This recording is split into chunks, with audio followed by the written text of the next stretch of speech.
Three, two, one. All right, welcome to Mediocre Brothers. I'm Jordan, your host, and the team Corey, Edwin, and Udon. Today we'll be discussing on multiplayer games, but before we do, let's go around with what we did for the week. Corey, how about yourself? I played a lot of cat games. I played some demos of stuff, just trying out whatever was in the PlayStation Store. Out of all of them, I mean, Cat Quest 3 kind of was fun. You know, I played that with Angie a little bit, beat the demo, and then I played a lot of Wukong. The game is amazing so far. I'm about halfway through it. Yeah, that's pretty much it. And then I picked up our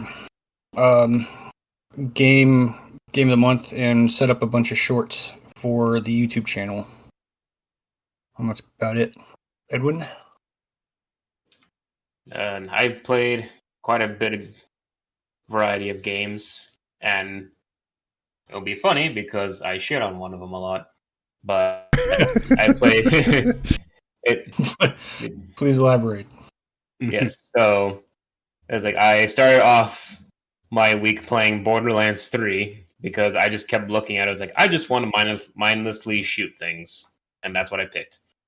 And then I just played as one of the two characters remaining I've yet to play as, and so I picked Mose, the one that uses the. You haven't played as Mose yet, dude. She's so broken. Well, the best thing. Well, it's the first time I played the Beast Hunter. Then the second time I played as the other guy, the operator. I just forgot what his name was. That's how it fucking feels. It's there's a chick with a mech suit and a robot guy with a dog, and then the other two people. Yeah. The robot guy is designed to catch your eye. Yeah, the robot Beast Hunter guy was cool looking to me. Yeah. I mean, I played him single player because it was well, technically he always has a companion because you could just pick one of 3 pets. So, or now I guess one of 4 pets. So I just played him first. And then I played as the operator. I just forgot what his name was. He's my favorite, so it's funny that I forgot his name. And then next I played just as Mose. I have yet to play as a Siren because it's just the least interesting to me.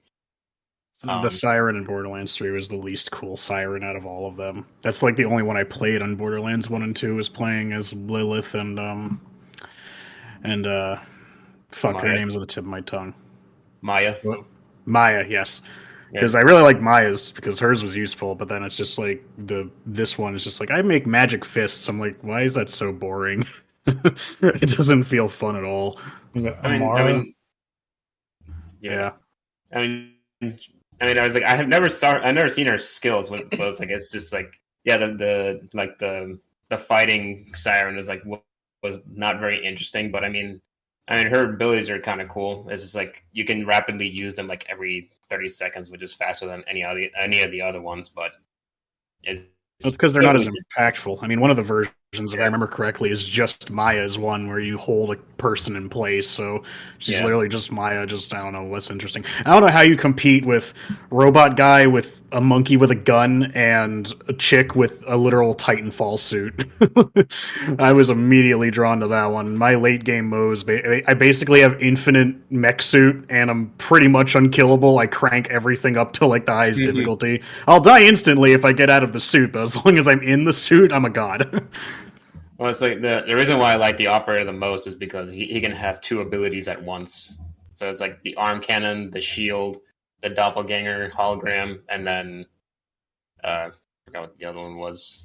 Oh, the drone. So that's fun. Yeah, so you can use 2 of those 4 at once. That's what I thought was cool. You lose the grenade, but I barely use it anyway. But besides Borderlands 3, I went back to my old Kingdom Hearts 2 file on my Xbox and then just did a bunch of stuff there.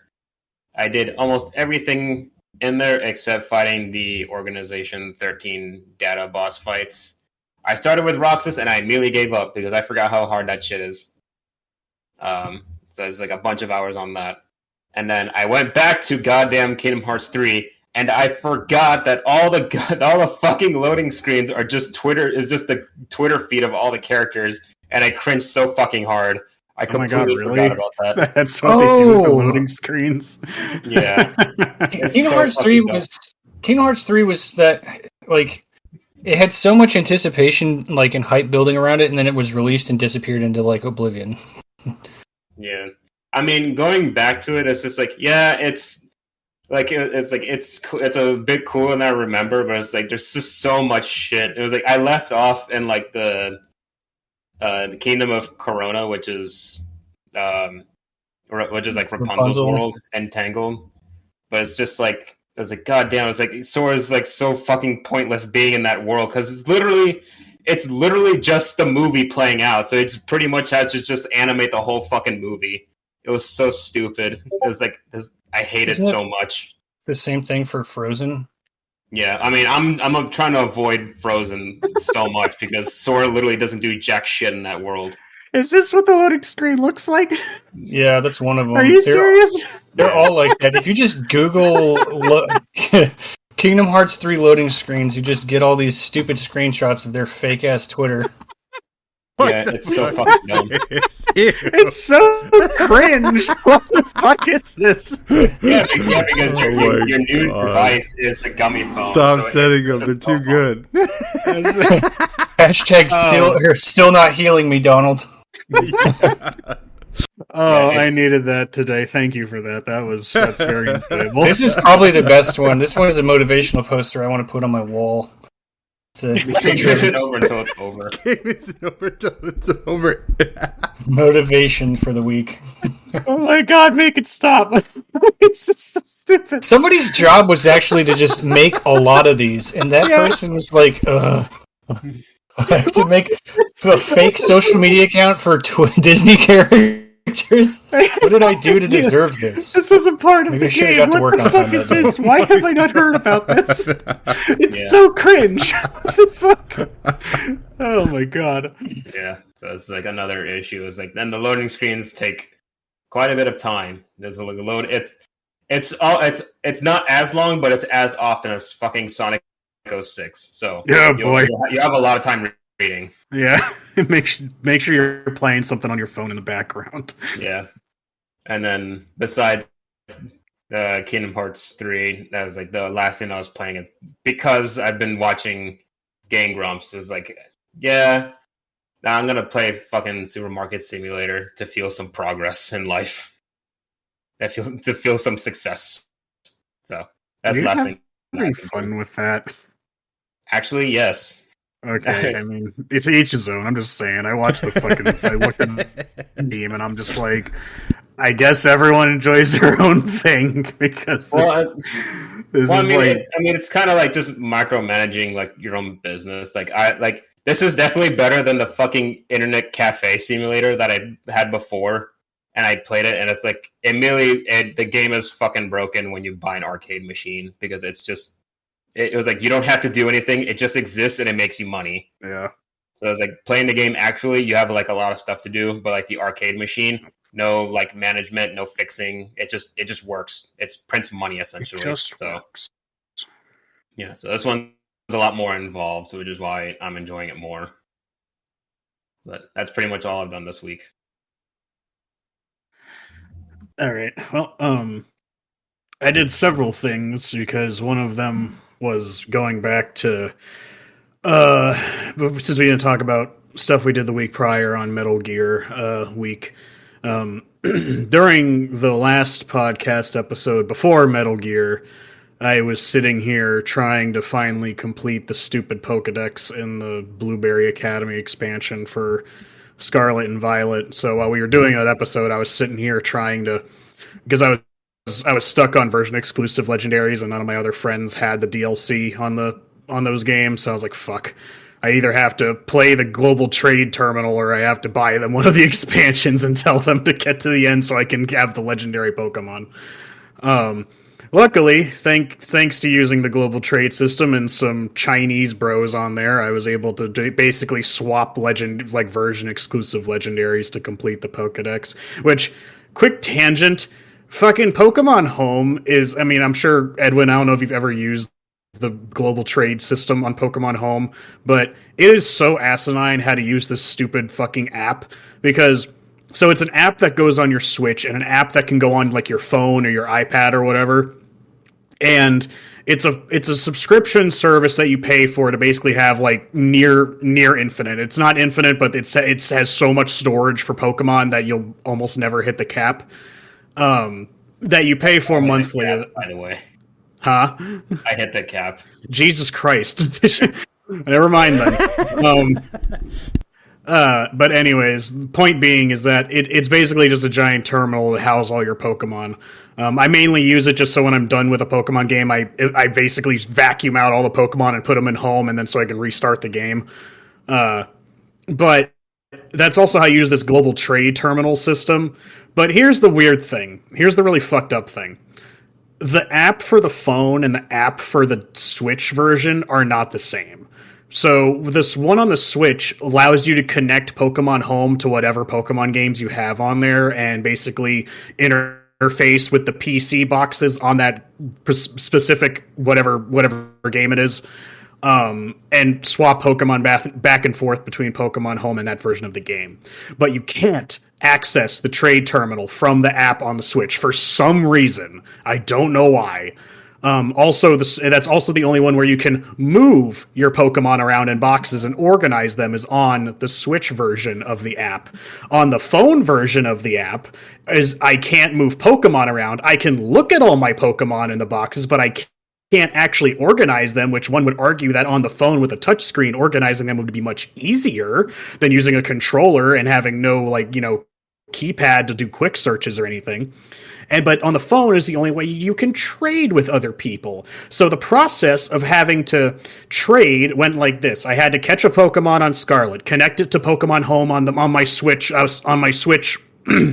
and put that Pokemon into the Pokemon Home from the game to the Switch, save the game, turn off the app, then pick up my phone, activate the app on there, then go to the global trade terminal, then get that Pokemon out of there and put it into the global trade terminal, specify my conditions and what Pokemon I'm looking for, then I just sit and wait for someone to accept the offer. Someone accepts the offer, the trade goes through, then I have to do everything in reverse and put it back in the box and then put my phone back down, put the Switch back on, turn on Pokemon Home, connect to the game, switch to the Pokemon over to the game, close down Pokemon Home, bring up Pokemon Scarlet, and then bring the Pokemon in to get the Pokedex entry for whatever thing I got.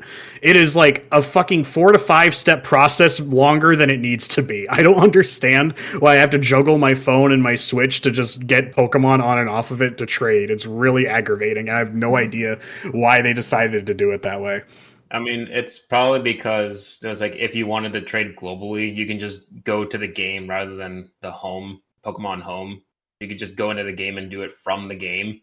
But if it's in Pokemon Home, you just do it from your phone. But yeah, I kind of understand there's why they didn't put it on the Switch Home itself. But I mean, it's still accessible from the game itself. Well, it's accessible, but I can't. If in order to use the trade terminal, I have to go through that process. Just using Pokemon Home isn't the issue. It's going through the process of using the trade terminal. Because yes, you can still trade with people in the games, but you need to the only kind of trading you have is either random wonder trades, which isn't useful, and the only other way you trade with people is directly connecting with them. And because Pokemon's dumb, and at least to my knowledge still doesn't have voice chat, you can't ask someone, you have to go through a 6-step process in order to communicate with people. So it's easier to use the global trade terminal where you just put a Pokemon up, then you specify what Pokemon you want for it with whatever conditions it has, and then you just put it up and wait for someone to accept the offer. Which, again, thankfully, because people have been swapping all those legendaries, I got through with it. But the games no longer have the GTS where you can do the same thing from Pokemon Home. No. The GTS is only on Pokemon Home. That's the whole point. Oh, okay. I didn't know that because I don't fuck around with the GTS after fucking X and Y and Pokemon. I don't. That shit was fucking cancer. It was I don't either. Dialga for a level 100 Magic card. Go fuck yourself. Oh no, trust me, dude. It's still the same shit. People put up all these trolley posts, and that's why I didn't want to use it either. But because I had the version exclusives for Scarlet, I knew someone would want to trade, exclusive for exclusive, So I was just I just want the Pokedex entry. I don't even care about keeping the Pokemon. I just want the Pokedex entry. That's all I care about. So I just went through with it. So I got that all done, and the game's you want to do all the extra shit? I'm nope, get the fuck off my Switch, and I deleted it, and that's on my Switch anymore. But I did what I wanted to do with Scarlet, and I'll probably not touch it again for a very long time, if ever. But then when we were doing the Metal Gear stream, and I got I finally have a capture card of my own to help Corey get footage for YouTube and stuff.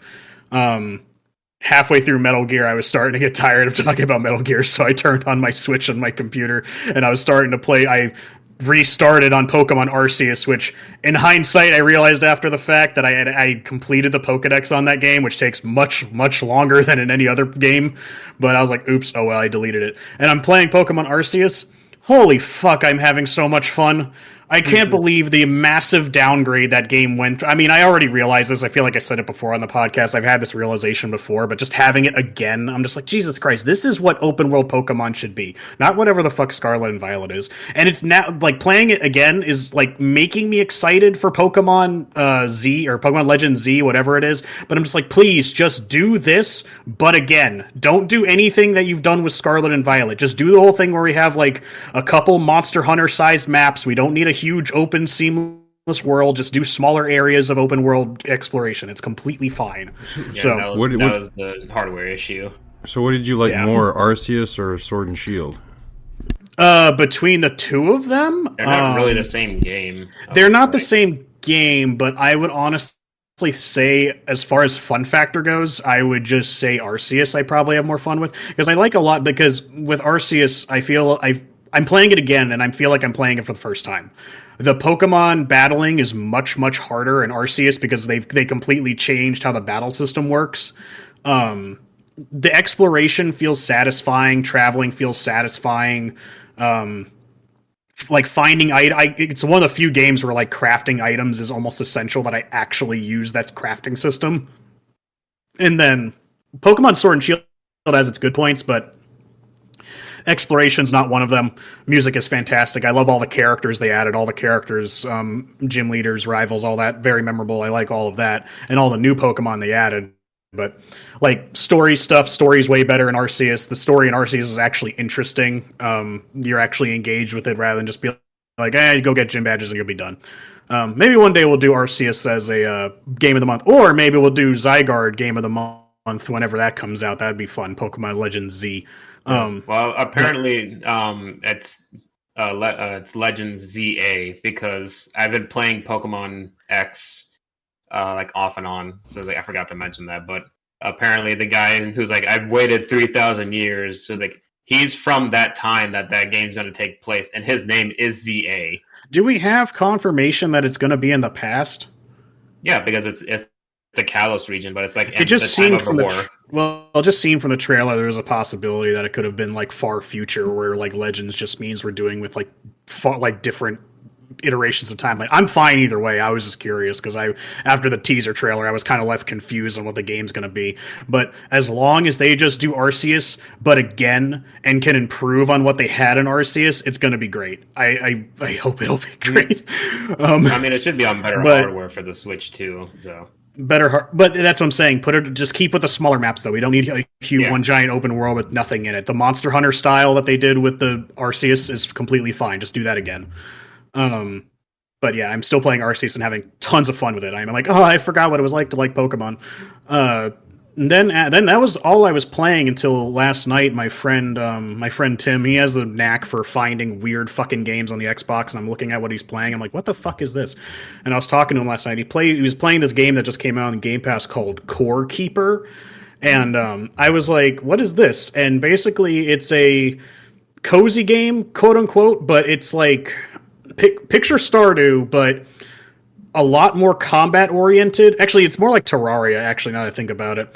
But it's a top-down pixelated art style. There's like, you're in a cave system procedurally with lots of combat and loot, but there's also like farming mechanics and like crafting mechanics and mining mechanics to go around with it. But I was playing it all last night and into this morning and into today, and I was having a lot of fun with it. I thought it was really cool. I feel like people kind of fumble a lot with these like, again, I would say cozy games. Looks like Corey died. Hopefully he'll be back. That was probably a power went out. Yeah. Oh, he's back. And But I think it was really, really good. But one of the things that with these cozy games that these indie developers try to do that I don't really like is that they all do use pixel art, which I really like, and this one does too. But there's just something about the art style, about being a bit more simplistic. And there's just something about it. I'm having a hard time figuring out what it is, but I find it way more appealing than a lot of the pixel art styles I see. I mean, you can look it up on Steam or whatever and see what I'm talking about. But I did, because it did sound familiar, because I was searching around for lists for Stardew games that are not Stardew, and then Core Keeper was one of them.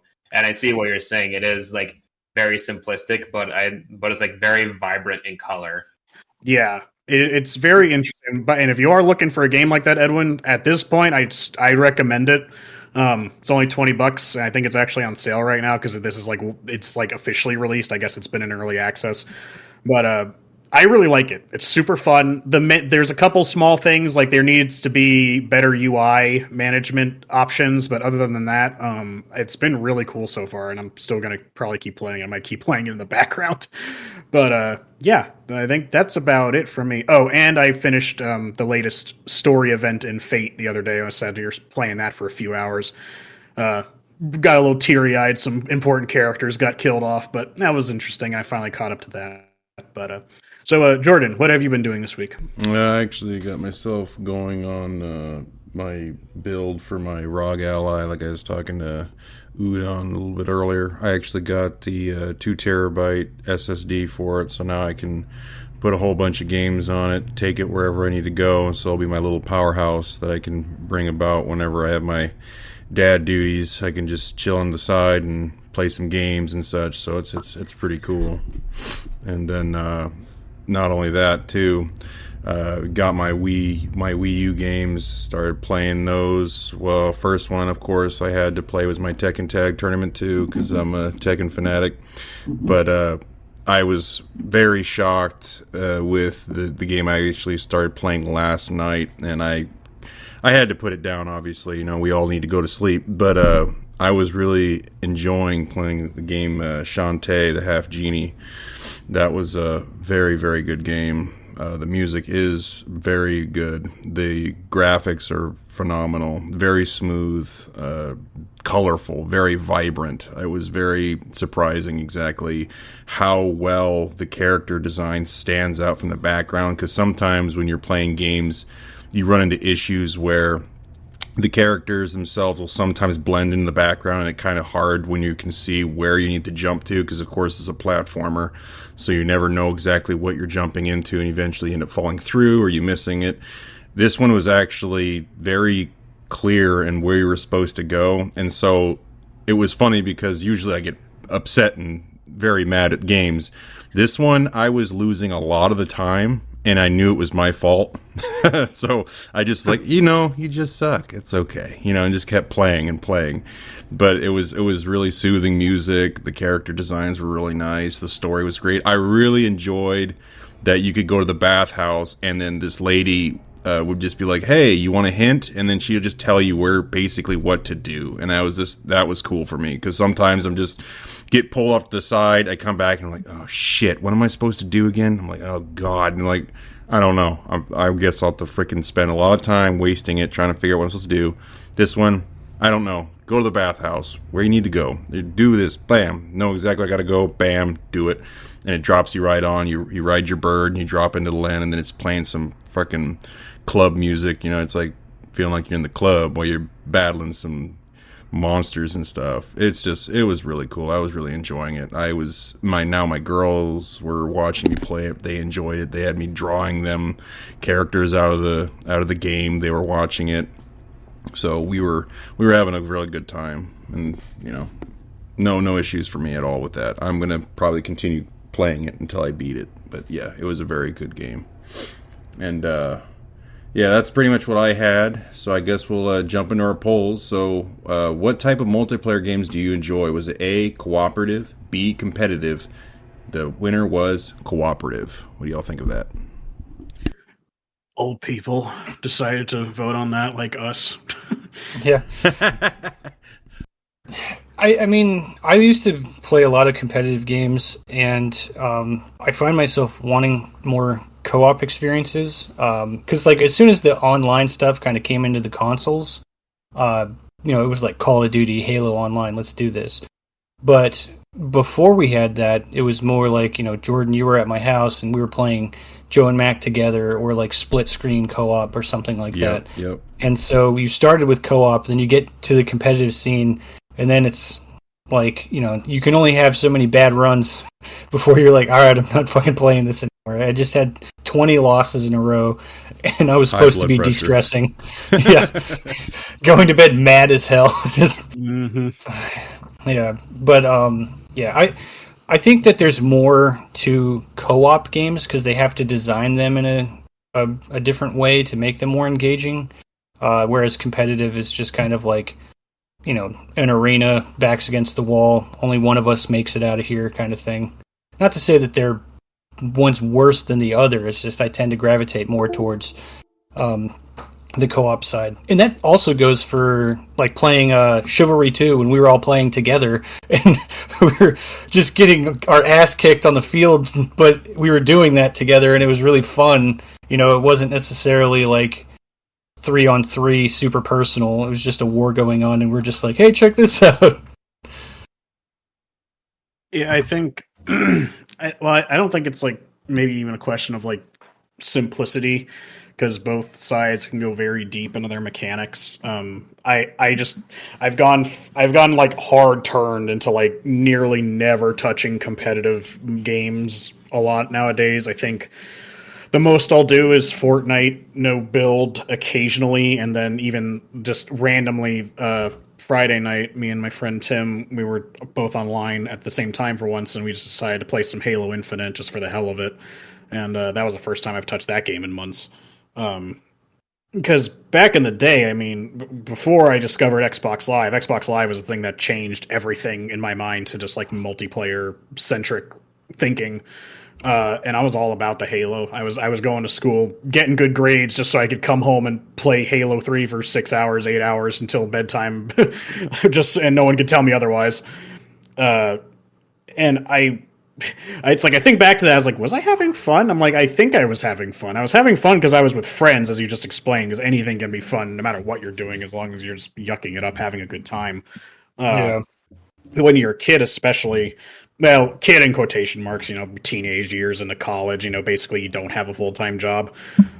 Keeping up with those games, because I think that's the thing that turned me against them, was that now that, when you grow up and you have a full-time job and tons of other big boy responsibilities, you don't have time anymore to remain good at these things at all. While everyone else, like, you're just being left in the dust by everybody else who either doesn't have full-time jobs or does it for a job, so that all they're doing is playing this game. And it's like, I just want to come home and play a match of Overwatch. I'm like, I went 0-36. I'm going to bed madder than when I got home. It's like, this is not what people do to relax. And I've played, like, last night we were in just Discord and Corey was naming off his player time in some of his PlayStation games.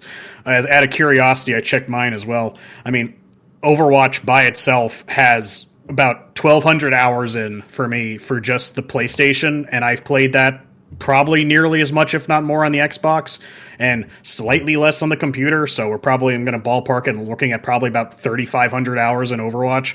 And it's silver tier. It's still actually, I think the highest I got was platinum, but I barely ever played competitive. I just don't care about that. Yeah, like, when they said it was like, cooperative, it was like, yeah. The first thing I thought was Overwatch was cooperative, competitive, which is everyone, even your teammates, everyone just being competitive with each other. Exactly. There's no, and that's another thing that that has a big effect on multiplayer games, right? Is the general, communities that tend to surround games like that, cooperative games. It's typically a lot more laid back. Of course, there can be, nastiness, as I've seen from heard from like Helldivers 2 if you go into a lobby and it's like, you don't have the meta shit, and they'll like kick you out. And I'm like, dude, are people really getting mad about this? Like, I mean, that's how I learned how to play League of Legends that I played for years, is that I just kind of got bullied by the community into submission until I learned what I was supposed to do. But I always had to keep playing those games to maintain like a level of because that's what competitive games require of you, right? Is like a certain level of competence, a certain level of competence for you to like have fun, I guess. I mean, if you have fun just going into a game and getting your ass kicked constantly, more power to you. Like, I'm glad you have that mindset. I wish I did. But I'm a person who likes winning, and I can take a few losses, but it's like, all right, 8th loss in a row. I'm going to set fire to something really soon. But I mean, that's how I felt about it. I mean, I played Halo 3, Halo Reach, a little bit of Halo 4, then Halo kind of fell off for me. Then that was when I got into my League of Legends phase, and I was in League of Legends neck deep for years and years and years. And then it was Overwatch after League of Legends, and then now that died because the game isn't fun anymore. Plus, fucking Blizzard is a terrible company, but that's a different story. And so I just play cooperative stuff now. Yeah, as I've said many times, Deep Rock Galactic's one of my favorite multiplayer games to play, and that's just pure cooperativeness. And it has a community that's fairly welcome to newcomers. Like, you come in and you don't know what to do, and it's like, don't worry, man, we'll carry you through this. We'll teach you what to do, rock and stone, all that good junk. And those communities tend to have, like I said, it's not a rule, but tend to have a lot more welcoming communities, because with a cooperative community, you want more players, you know? It's like, because the more players there are, the more people there are to play with, the healthier the player base is, and the longer your game's probably going to be supported, as long as it is being supported. So more people, even noobs, is like a complete. Well, I haven't used the word noobs in years. Is like really welcoming. Whereas like in competitive games, someone new is on the team, and it's like, how do I shoot? And you're like, oh Christ, I'm gonna lose. Here we go. It's like I don't have time for this shit. Yeah, if you're ever doing like random drop in like PUBG, and then you hear the mic with a squeaker on it, some like 10-year-old kid's like, "Hey guys, let's do this." And I'm like, "Oh god." Yeah, well, because you're automatically put in a bad mood because because your brain automatically goes to, great, this game is shot. I am now wasting my time, sort of thing, you know. And yeah. I can understand it from a sense. Because, I mean, in League of Legends, I'd be playing, like, top lane or something, or whatever position I was playing in. Usually support or ADC. But you get into the game, and League of Legends games last a long... I don't know how it is nowadays, but when I played it, the average length is 30 to 45 minutes. And the earliest you could surrender, which also required unanimous decision from your entire team, was, I believe, 15 minutes from last time I played. But if you get into a game and you're 5 to 10 minutes in, and already your other teammates have died 3 or 5 times, and you're just like, fuck me, I'm in for the game is shot. I can't leave, because if I leave, I'm going to get the leaver penalty, and I can't queue up for a game for like 30 minutes. And I have to just sit here and get my face beaten in because top lane's feeding Riven, and she's going to come down here and destroy us any second now. Just unplug the internet. It still doesn't count. If you disconnect for any reason and don't reconnect shortly afterwards, you're screwed. You just get the leaver penalty, and you're just... I mean, it's like, go play something else. It's like, yeah, but that's what I was playing. That's all I had time to do. And then you're like, great, now I have to sit here for 15 minutes. And then as soon as that 15-minute marker's up, it's like, vote to surrender. And it's like, yes, yes, no, no. And then it's like, fuck. Because you need 4 out of the 5 people to vote yes in order for you to actually surrender. And if they don't, you just have to sit there and take it. And the people are so stubborn. It's like, no, guys, we got this. I'm like, we are 0-25, my dude. Like, it is time to accept defeat. Go through the 5 stages of grief real fast for me, and let's end this, okay? I just want to start a new game. Yeah, that was the issue with fucking Destiny, because every single raid was like, oh, because the raids are like, they have like the best weapons, and then like some hidden exotic is like the highest tier that you can get. But it's just like, it's such a job to like fucking do that shit and then there's like the mechanics for each of them is like a fucking science textbook.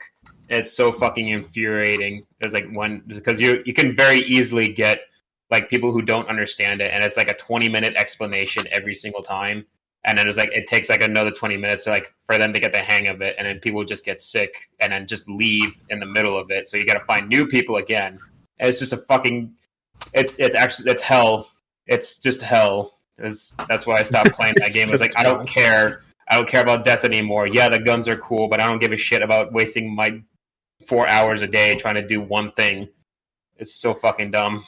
Well, yeah, and that not to mention, yeah, it's like some of the cooperative things, like Destiny, since it's an MMO light, like I've still had experience with that, and like World of Warcraft, cooperative experience. It has PvP, but I'm talking about like dungeons and raids. Like a big raid, could take hours depending on which one you're doing, and all it takes is one dude not knowing the mechanics for a boss to just cause a chain reaction. Everyone dies. And so you're just like, great, reset it. That was, the 25 minutes wasted. Thank you. And so there's still animosity that can spawn from the cooperative experience, but I've also seen a lot more cooperative games not... cooperative games typically don't have lever penalties for the most part. I don't remember what game it was that I was playing that, like, anytime something was shitty was happening, it's like, I could just quit. I don't care. I can just quit. Fuck it. I'm trying to remember what game it was. It's going to take me a second. Maybe it was Deep Rock or something along those lines. Maybe it was Vermintide or Darktide, possibly. If something was going wrong, I could just quit, but there's no lever penalty. It's like, fuck it, I'm out of here. Just get a different group of people who are better at this. But that's why competitive breeds that animosity much more, because those things are much more prevalent in those games. Because, I mean, I get the sentiment. You don't want levers in a competitive game. I get it. But if you're going to force me to sit here and get my teeth kicked in for 15 minutes, like, it's really aggravating. And it's even more aggravating because it's like, do I really have to re-explain how the entire game works? Every game I get someone new here? Because it gets tiring after a while. Yeah, I mean, it's just like I don't really understand why there's like well, we have like the skill level like matchmaking, but it's just like they're like, yeah, but that's not very helpful because it's like like you have like those people called like Smurfs. There's like the pro like, but they're like too lazy. Yeah, they're like too lazy to actually be on their own level. So it's like they just like make a new account to like play on the lower level just so they can actually have some fun. Because they're like, oh, they're too good, and they're fighting with other people who are also too good, and then they don't have fun. It's like your skill level is just not fun for you. So it's like they just trash all the noobs in like the lower tier, like to actually have fun, feel some type of success. Yeah, that was a huge problem in Overwatch. That was another big reason I hated it, because it was just so clear in a lot of games that there was just like, there's that Widowmaker 360 no scope, fucking headshotting everybody without even trying, and we're playing in like silver tier. It's like, this shouldn't be happening. It's like, why are you even here? And that's really aggravating. It's just like, I don't know. It just feels that way. I feel like at a certain time in a lot of multiplayer games, I get to the point where it's just like every game is either like a complete stomp or just like a complete, you are getting stomped or you are the one doing the stomping. There is no like fun back and forth. And I had this a lot in Overwatch, where it just got the game's balancing got to the point where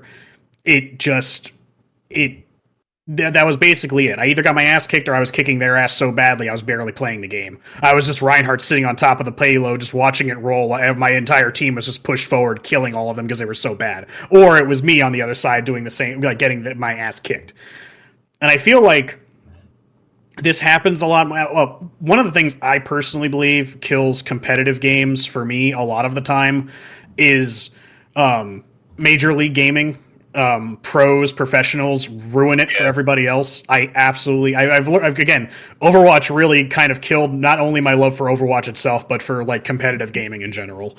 Because they do all this like micromanaging, balancing shit with every time they come out with a new character, all this other stuff, just all these things that they do to make the game not fun for everybody else, because it's like, oh, Brigitte can't. I know I would catch a lot of flack for it, but I still don't believe like there was things about Brigitte that needed to be nerfed when she came out, but like her ability to crush Genji and Tracer was not one of them. Because Brigitte comes out, she has this combo that she can do where she like shield bash stuns, whips her mace, and then does a basic attack. And if she does that to a Genji or a Tracer, it's enough to kill them without them being able to retaliate. And so all the pros complained about it because it's like, oh no, my super duper fast, super high mobility hero gets fucking destroyed by this one character with a mace.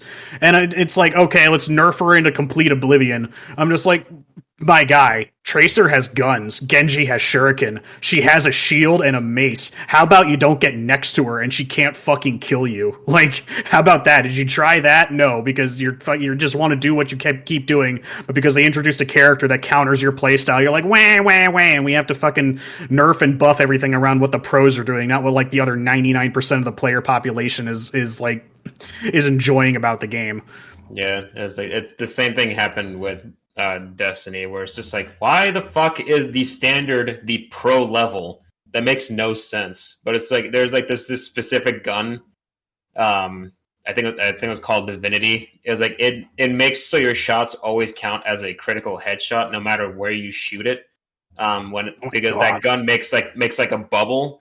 So like it does like the highest amount of damage, and that damage can stack with a bunch of other stuff. So it's like you can do really high damage and you can just like obliterate bosses. So it just makes a lot of boss fights that you have to repeatedly do like a lot easier and a lot faster. So like, oh, it's like now the time to take like all these raids and dungeons and stuff can go faster. But some shittard at the pro level, so it was like, no, it makes the game too fucking easy. It was like, who gives a shit? It makes it go faster because this is a grind fest of a game.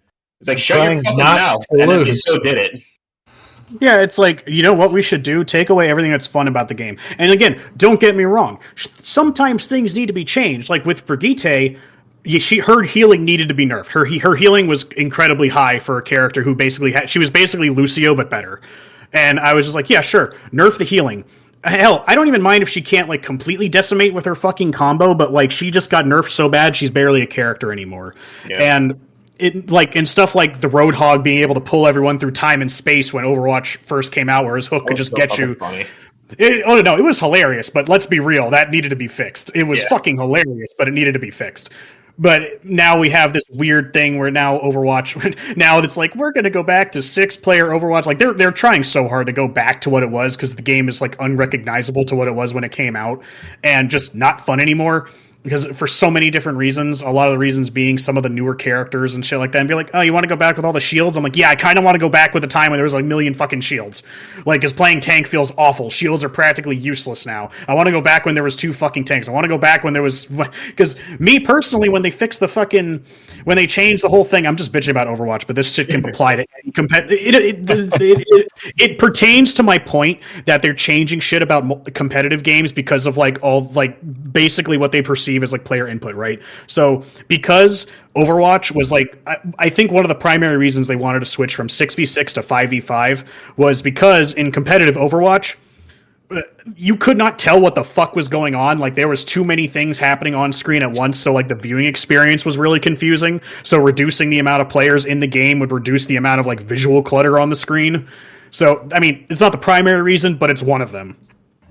And I played with my friend Blake, and we played Overwatch all the time.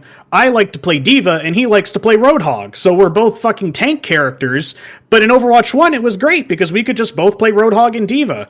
And it's like, well, what kind of combo is that? I'm like, it was our combo. It wasn't perfect, but like those are 2 favorite characters, and we loved playing as them. And then Overwatch 2 comes out, where they wanted to fix everything, and now there's 1 tank role. So one of us gets to play tank, and one of us has to play something else. And I usually let him play Roadhog, because he was way more of a one-trick, sorry, Blake, you kind of were, one-trick with Roadhog than I was with any other character. But it's just aggravated. They changed the whole game, and that killed a huge lot of like the fun was it for me. It's like, I want to play Diva. He wants to play Roadhog. We were able to do that before they changed it for the sake of what? Nothing. For the sake of basically competitive nonsense. It's ridiculous.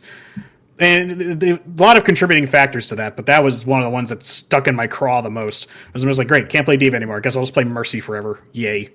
Yeah, but now it's like the last remaining thing that made Overwatch 2 different from Overwatch 1 was that. And now it's like, so literally you just remade Overwatch 1 again. So now there's nothing different about it. It's like, what was the point of Overwatch 2? It's like to change the monetization system to something even shittier than it was before. It's like, that was literally the only reason now that we're going back to 6v6. It's not going to bring me back. It's not. I don't care.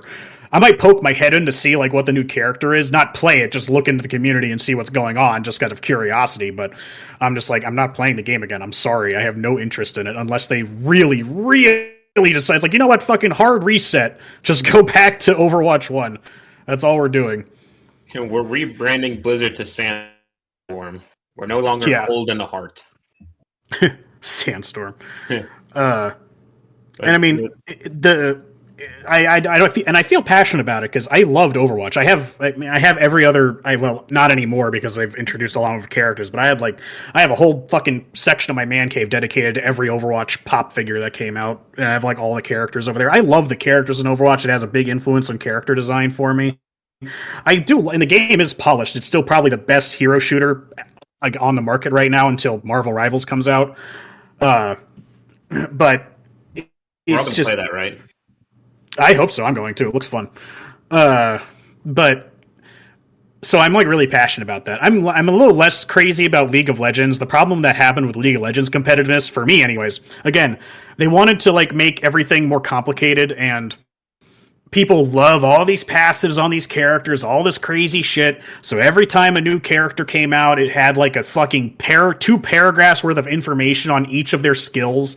And the game grew far and beyond what I was willing to put into it. Like, I don't have time to remember all 200 something champions, 3 different abilities and the paragraph of information that goes with them. I just want to play Nasus where his abilities have like 2 sentences each of what they do. That was just more like me personally getting salty about competitive. I reached gold 5 once. That was the highest I ever got in League of Legends.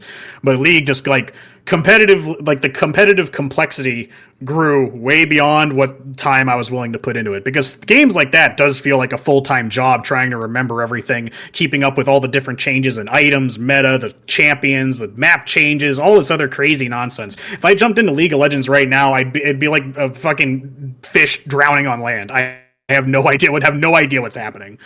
The amount of times they change that shit. Yeah, it was like every time I go back to Overwatch, I'm like worse with the character that I was playing before and better with new ones that I've never played before. It was just a really interesting experience for me because like I go back into playing Overwatch and like I'm just like, what character will I completely steamroll everyone with today and then forget in the next year how to play entirely.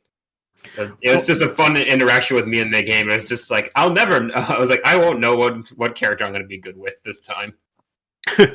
Well, I mean, and that's another thing that like changes in character. This applies to both League and Overwatch because League of Legends had like older characters that they would rework, but when they reworked them, not only did they completely redo their art and like model and rig and stuff, which that part I always look forward to.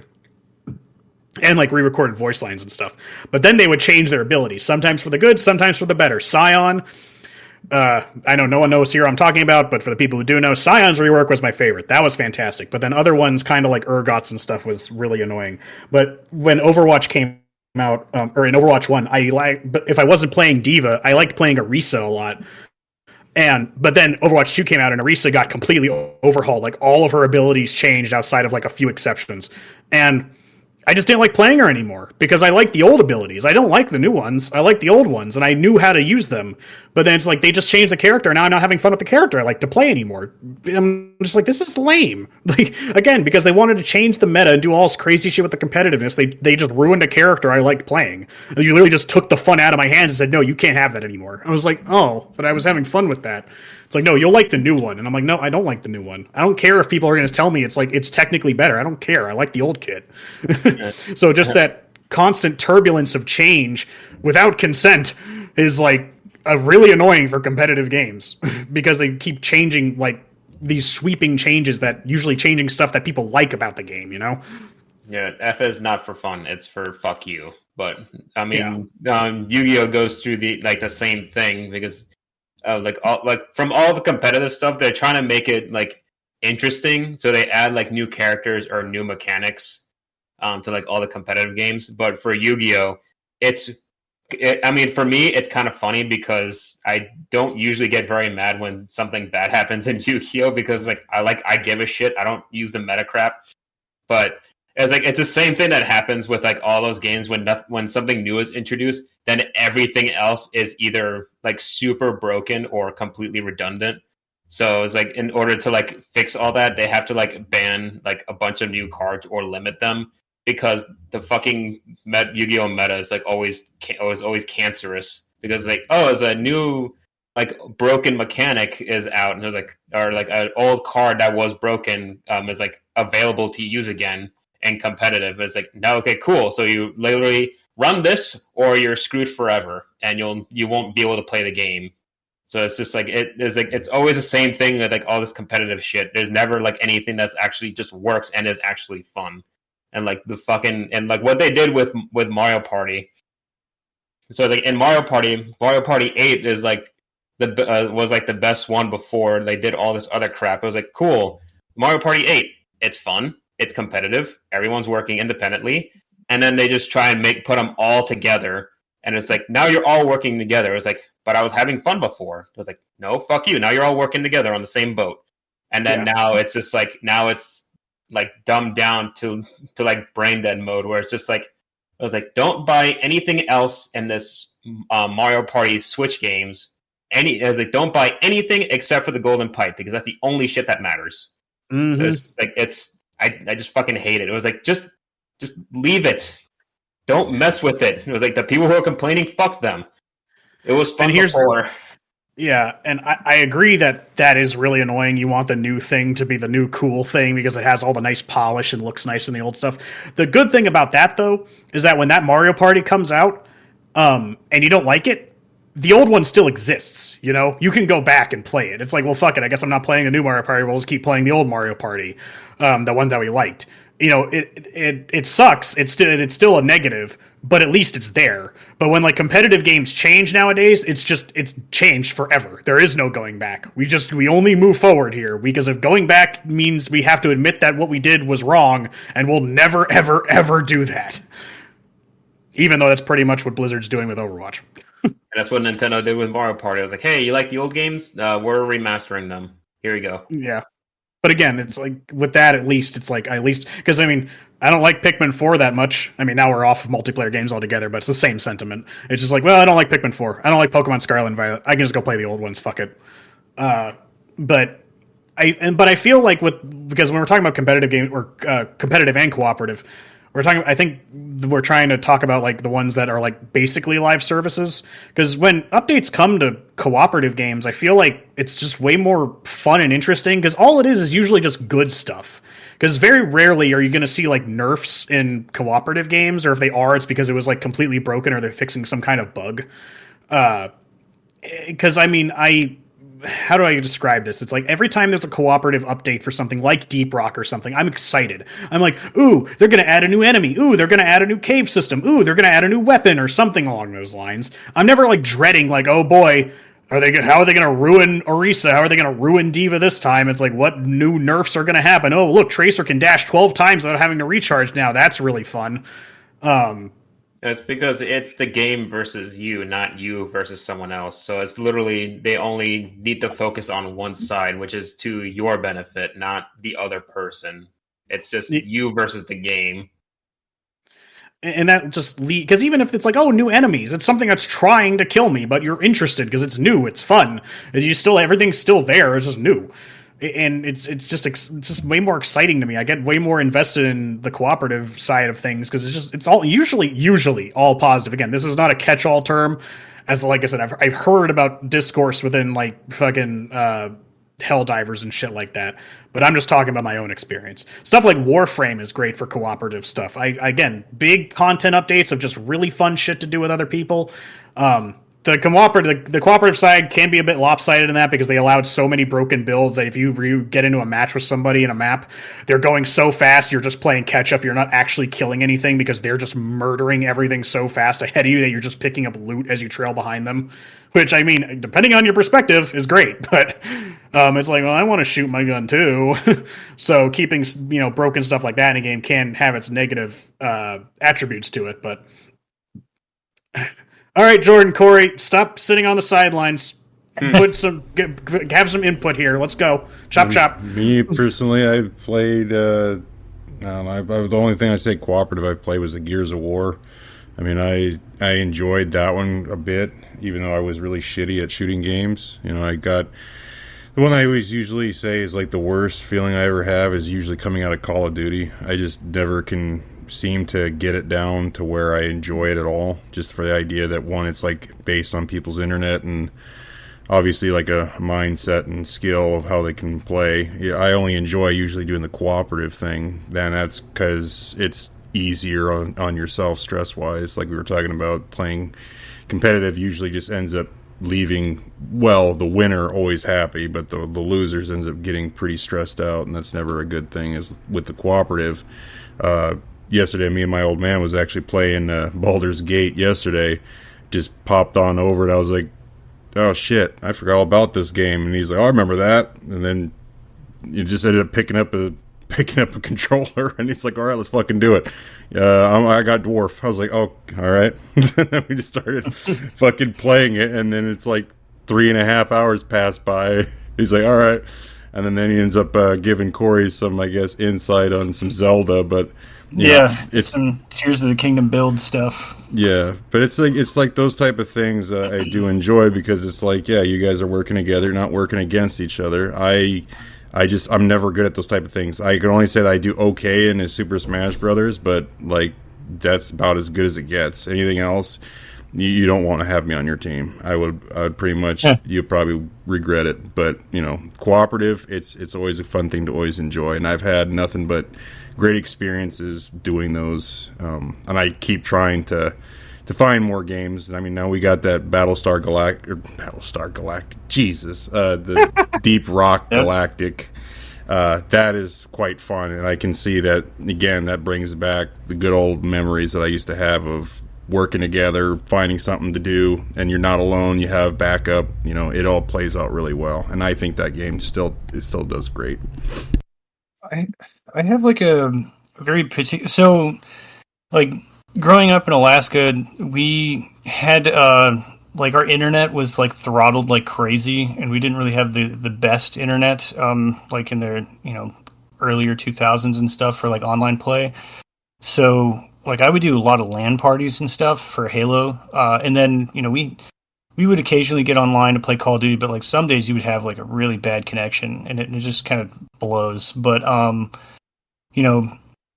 going from like competitive play to more cooperative play, it's cause, like I play a lot of single player games in general. I kind of always have, since I'm an only child, so I never really had to like split my time with the console with like somebody else.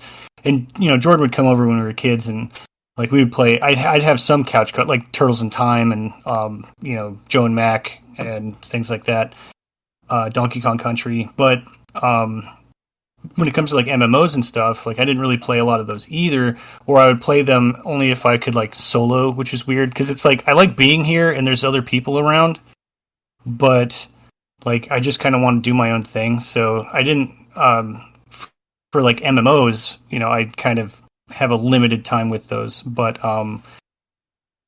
the like this new like Phasmophobia style of gameplay, I really enjoy that.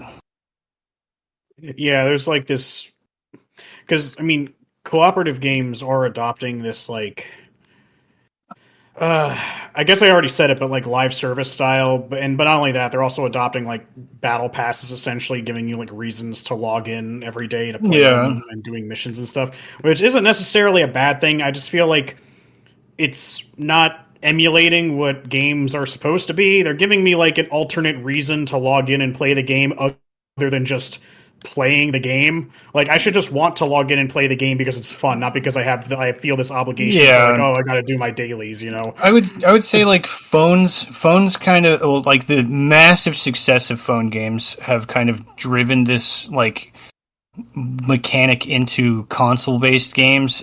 And it's kind of rough because when you see season passes for things, I immediately go like, "Oh, this game isn't going to get finished, is it?"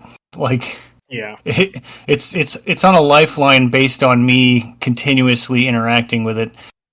It's like I might not ever see the end of this thing, you know. But you know, now we have these.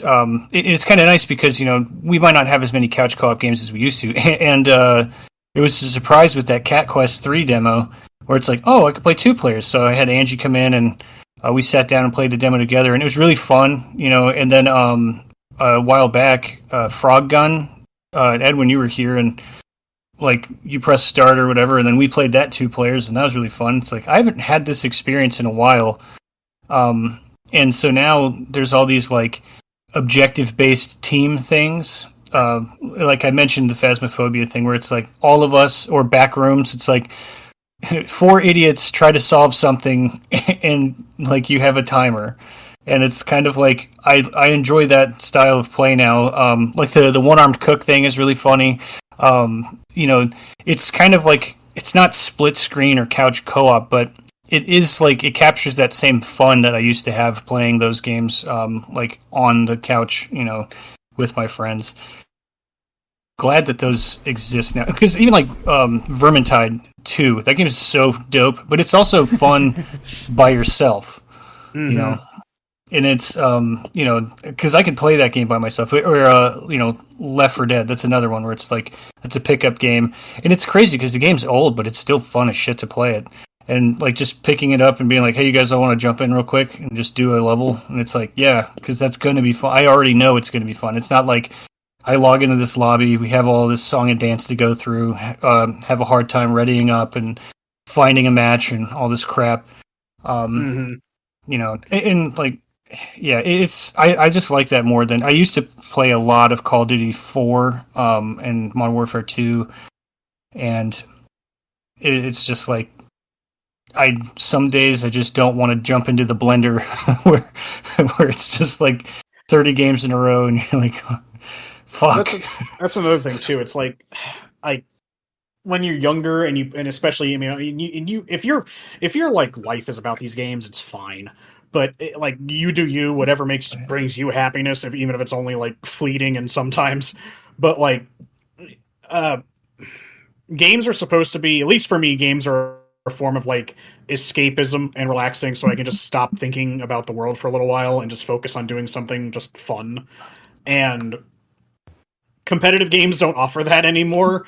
It might have been the truth when I was younger, and I was like, oh, I'll just play Halo forever. But like, I feel like the last time I like played a competitive multiplayer game that like it was like I had fun no matter whether I was winning or losing was Titanfall 2.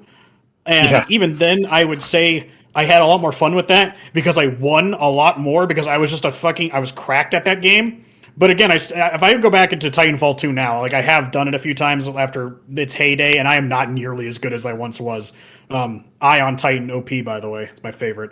But I don't know. It just takes too much effort to be good at these games nowadays, and you have to be good in order to get the good juices by winning and stuff. Where it's just like I just want to play a game. Or like I just want the desire to play a game. I don't like if the thought crosses into my mind that I'm just doing this to do the missions or whatever. Like there's something wrong. I feel the game just needs to be fun, and it's fine if they have like I actually like progression systems. Progression systems are fine. They're fun, especially in games like Vermintide or Darktide. You know, you do a mission, you have fun killing all the fucking all the fucking rat guys. Which I'm gonna have to trade in my Warhammer nerd card because I forgot what they were called. But at the end of those matches, you get loot and stuff, and it feels good.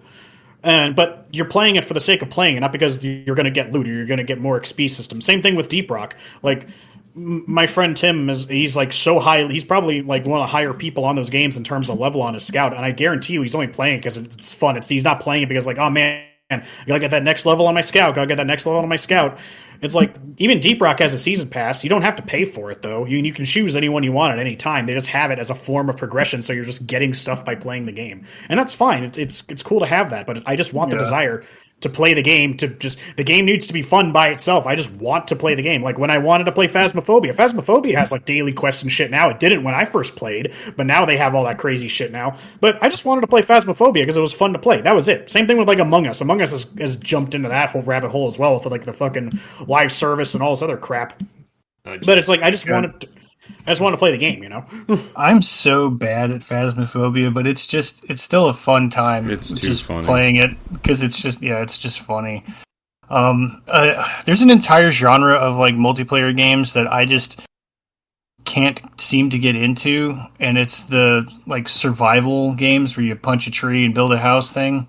I don't know exactly what it is, but like because we even tried playing the forest and stuff like that, and I'm just like, I don't want to do all of those things either. Ironically, I've had the itch. I've been playing that. Like I said, was that Core Keeper is kind of like a game like that. There's a lot of like crafting bases and shit like that. And I played a little bit of Ark Survival Evolved over the weekend just because I wanted to play it.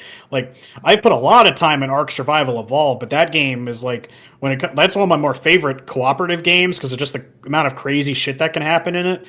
You are separated somewhat, but it feels like because in Ark separating. It, like you are going to accomplish way more, everyone off doing their own thing than everyone just crowded doing one objective at a time. But it's fun because you're like, especially in a cooperative sense, because you're working towards a similar goal. It's almost like, okay, I'm going to sit here at base. I'm going to sit here. I have a couple dinosaurs to help me gather resources. I'm going to sit here and build us a base and have us a crafting area and get all that set up. Tim, Tim and Ricky go over and get some resources to craft some saddles for our dinosaurs. Blake's going to go and see if he can find any good tames and go do that. And like we're all like working towards a common goal about doing a bunch of other crazy shit. And it's like anytime we're doing something, someone's like, "Oh fuck, I'm being attacked. Oh, I died. Oh, I need help. Let's drop and go help them." Like it's so dynamic in the things that can happen in a game like that, in those crafting games. I mean, all that still applies to Minecraft as well. I should show you guys my Minecraft server I made with all my friends. That we have this giant town that we made just because. Minecraft doesn't even have anything you're supposed to do. You're just supposed to play Minecraft, and we just did all this crazy shit just because we felt like it. Yeah, it's just Legos essentially. But I like those open world games because you're making your own fun, essentially. Well, it's like the bad thing is that Corey, like first survival game, I believe would be the Forest, and even to me, it was like I like survival games, but even I admit that like that game is shit. I think YouTube people playing it is like actually do make it like more interesting to play, even when it really isn't. But like 7 Days to Die and Minecraft are definitely more fun on that. They're very similar, but like what Udon said for Minecraft was like, yeah, you kind of just make your own fun, but there is a lot of shit to do. And then for 7 Days to Die, you do technically have an objective, but you can literally just fuck around. But it's like every 7 day, you got to protect yourself from an army of zombies, and then you do like have like everyone does their own shit. But it's like there's like a lot of cool stuff that you can find, but it's like a chance to find it, so it's just like always something to look forward to. Yeah, and those games are just so open, and I like it for that reasoning. It's just hard because those games require a lot of time, and not everyone has a lot of time on their hands. So it's like if we're gonna play Ark or something, we need to like put aside a whole day of the weekend to actually like sit down and play. And not only that, if you have a dedicated server like we do, I have to sit here and do this 12-step process to get that set up so we can actually play instead of just like booting it up and you're in the game. But it's like those survival games and stuff. Like I can sit down and like run like a few rounds of like Fortnite's zero build and then be like, well, that was 3 hours or whatever. But then it's just like, oh, I could have been playing one of those other games, but I don't know what it is about them that kind of like you just dropped in with nothing. And maybe I would like, I kind of like because like I want to play like a zombie game, but like I don't want to build a fucking base. Like I just want to like wander around a city looking for stuff and like fight zombies and stuff. Like jump scary kind of stuff. Like I want to play more of a not like Left 4 Dead, but I want to play like a Last of Us style game, but on like a huge scale. Where I don't actually have to like bring these resources back and filter water and build all this stuff. And it's like I don't want to micromanage any of that. Like I want that already to be in the game, and let me just focus on playing the game and like going out and adventuring and stuff. Like have you tried, I understand. I know the appeal, but yeah. What the hell was it? It was it's a zombie game. It's third person. It was more or less procedurally generated. There was 2 of them. Fuck, what was it? I know there's something called State of Decay. That's the one I'm thinking of. You might like that one. Yeah, I haven't played State of Decay, which I'm pretty sure that I probably would like that game. I think that was an Xbox exclusive or something, or was it also on Steam? I don't know if it was an exclusive, but I can tell you it's kind of what you're thinking of. There is a base and there's things to do at the base, but you don't build it. Like you have NPCs manage it for you, and your primary goal is to like go out and do stuff. Yeah, because I think that would be really fun. In general, because like I liked playing Division when that came out. Well, I didn't.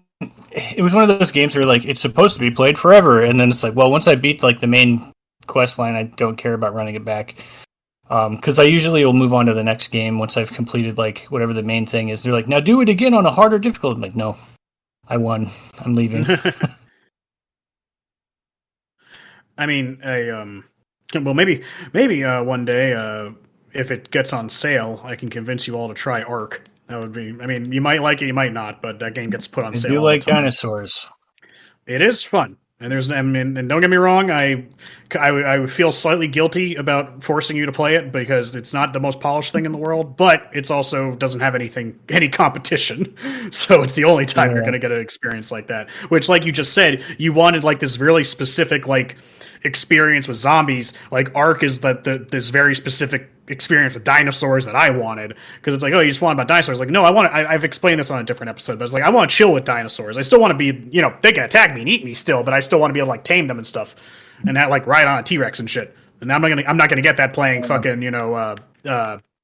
Turok or whatever, Yeah. Well, the thing is like that is like State of Decay. I've only seen like a couple like videos of it, but I think it is what you're saying, but I don't think it goes on forever. I think you just kind of switch characters. There is permadeath, so you kind of switch characters, and then you kind of like level them up, and then it does have co-op too. Yeah, you can play it multiplayer. But from what I understand of it, I only played it a little bit, but it's like there's a bunch of different maps, and you have to like beat all the boss zombie people in each map, and then move on to the next one. Essentially, like it's very objective based. You have like survival elements, but it's gameplay first. Well, that's kind of why I suggested 7 Days to Die. Yes, it does have like all that crafting stuff, but you do have like a skill tree, so you can find like better things, because the better you are, the more you'll be able to find and the more you'll be able to work with. Like in the beginning, like all you'll be able to do is like make a wooden club, but eventually you'll be able to find pieces of gun parts and then put them together and then like modify them and all that. But it's like a lot of you are in like post-apocalyptic zombie world, so it's like everything is destroyed. There's a bunch of buildings everywhere. You don't necessarily need to build a base, but it does make it a little easier to have like a homestead. But it's like you need like a place to like stay in cover, because like at night the zombies do get faster. There are special zombies like in Left 4 Dead and things like that. But it's like it does technically go on forever, at least for like as much as I guess Minecraft would.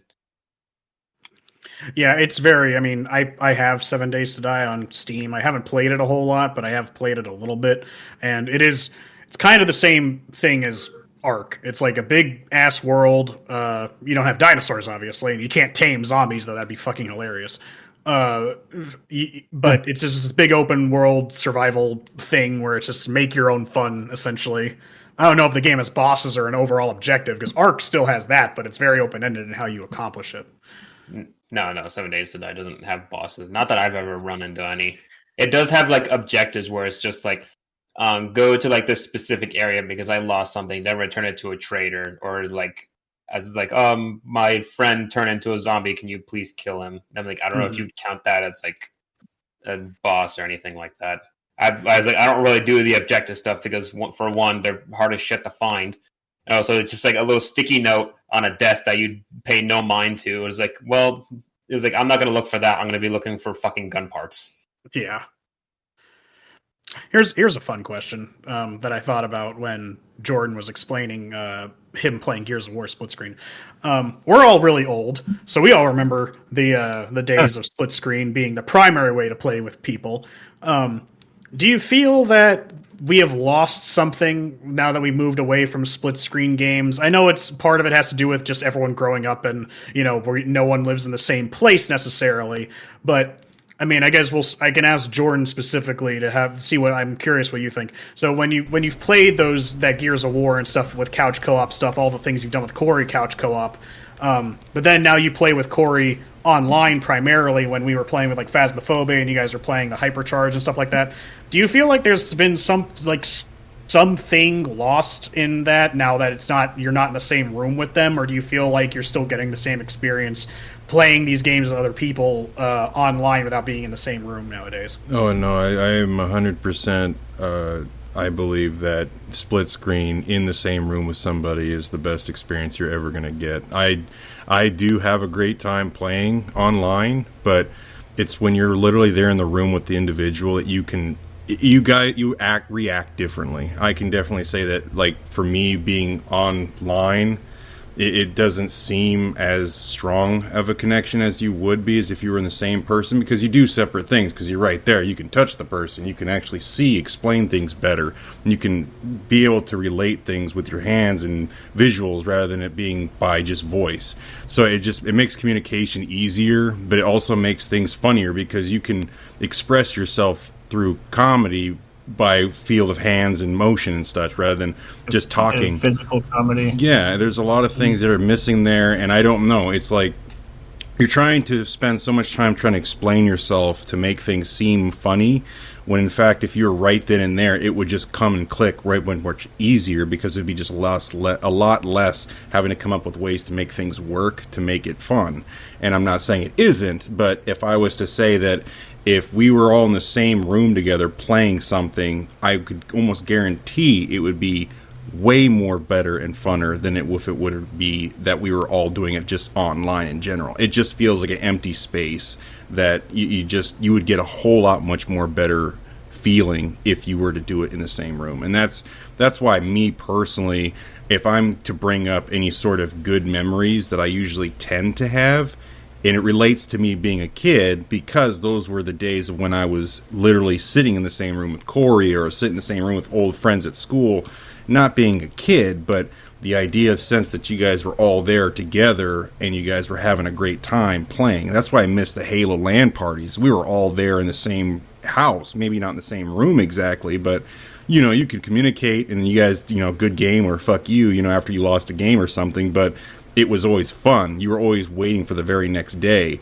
As in with online, it's like you're just, it works, but I would only imagine that you would appreciate a lot more is if that person was right then and there where you guys could, have a better time. I'm almost assuming that if you guys are chilling with each other, you would probably feel the same. I think the vibes are different. Yeah, the energy in the room is different, because I don't mind playing online and stuff, because it's funny. When we're playing the Demio game, the Oculus Quest board game, and we can kind of all wave at each other and stuff. That's close, and it's not necessarily, but even when me and Jordan are just he showed me the movie theater app and we're just throwing popcorn at each other and stuff. It's there's this funniness to it because of the fact that you can see our hands and we're just we're just dicking around, and the board game thing where we're all sitting around the board and you could see the pieces and rotated and look over at somebody else, and they're just like waving, and like, you know, that's really fun. And I like the gaming online, the, you know, using Discord and everything else, and it's pretty funny, but you know, you don't drop connection when you're sitting on the couch with your friend playing. Oh. See, what? He proved his point. What was he playing? He proved his point. What was he playing? He's just really gone. Yeah, he might have really done. Well, go. Were you trying to say something more on that, Edwin? No, it's just like it just cut off. It was like, I mean, I get what he's saying, because it's just like the presence of having someone else in the room. So it's like it's a lesser sense of loneliness, because it's like it's just a presence next to you rather than just a voice in your ear. Right. And again, this isn't, you know, it's not gospel, because some people, me included, just because I'm separated from people a lot, I do tend to still feel togetherness when I like us just hanging out in Discord like and everything. Like a 64 with all 4 controllers. Whoa. Quick question: were you talking that whole time? Was it? I don't know what happened. Like, you went you to just the like void. I kind of figured I kind of went in. I noticed it was funny because I said you don't drop connection on the couch. Yeah, I think right after you said that, you were gone. And then, yeah, well, my computer's like, I don't know what it's doing, but like when you're doing like the highlighter box thing, it's not going away. So I'm like, oh, maybe I got to restart or some shit. But yeah, I don't know. Basically, I was just saying the energy is much more fun when you're in the room with somebody.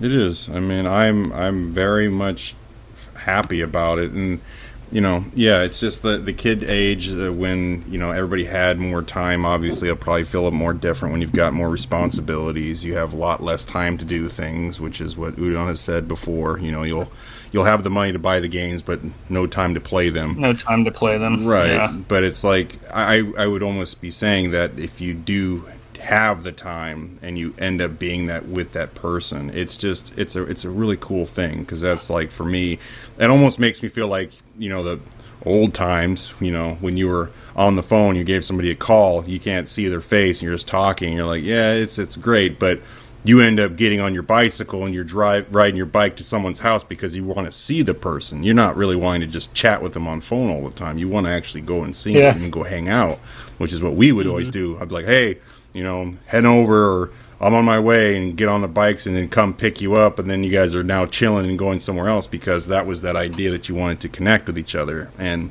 having that same idea that you're doing with a video game, it's just sporadic, random shit occurring, but you guys are both doing the same thing, having a great time, and you're right then and there, to where, you know, communication is just way much more better, because now you've got all the 5 senses, you know, rather than just one. Yeah, I feel like the meme of like, I was there all those years ago, with like people using Messenger, like when that came out, because it was like, dude, you live next door to me. Just are you going to be on Messenger? I'm like, just come over. Yeah,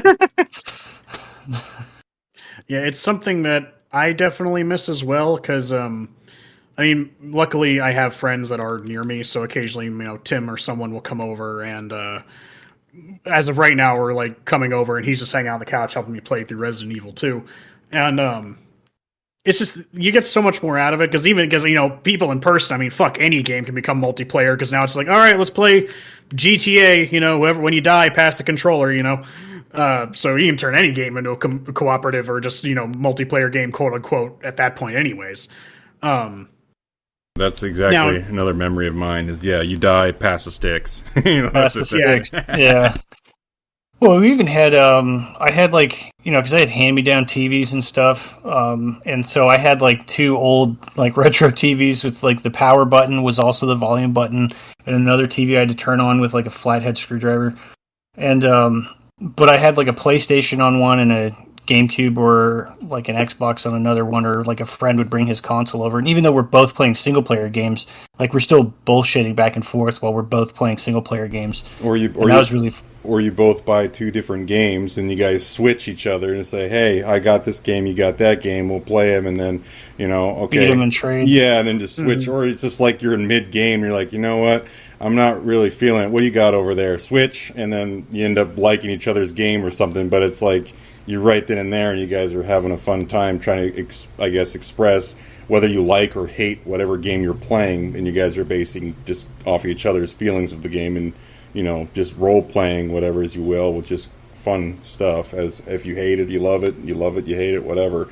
But yeah, I'm more in the soul sense of that. The whole online deal was a very disappointing thing to me. Just to be honest, I was way more fond of playing those games. That's kind of why I'm like always happier with the console version of things, because that's where all of my experiences came. Now PC, everything, Steam wise, everything is relating to online in general. It's still a good experience, but I'm gonna wholeheartedly say that being in person with somebody is way better.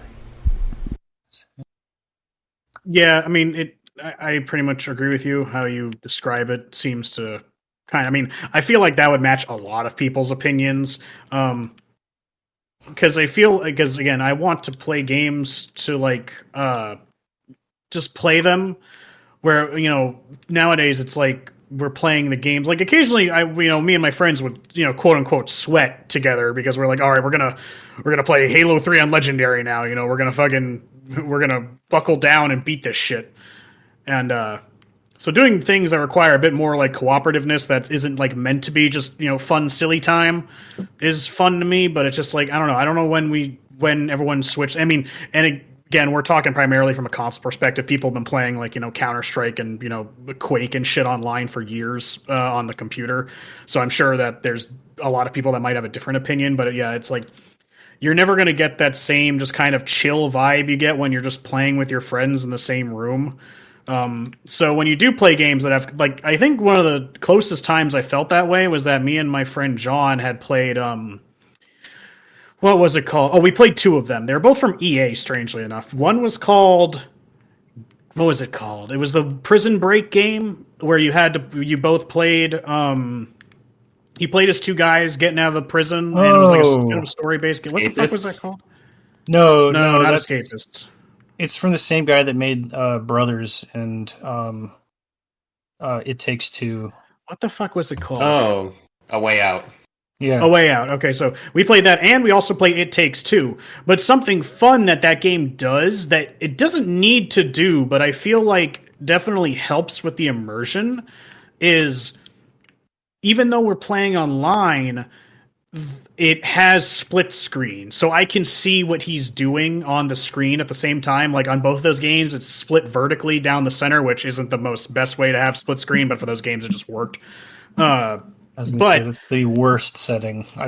It is, but for what type of games those were, being third person and you're having to look up and down a lot, like it wasn't that bad. It was tolerable. But my point being, like, even though that wasn't necessary, just having like the emulation of the split screen was really fun to see, because even if he's not in the same room with me, I can see what he's doing right there as if he was. It's not a substitute. It was a really nostalgic feeling playing those games with him, because it gave me that kind of sense like we were in the same room even though we weren't.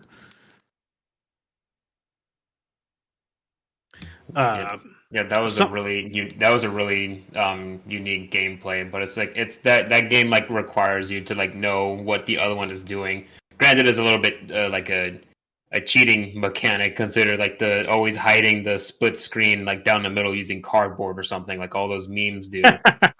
But it's like in that case, it's like it's a cooperative game, not a competitive one.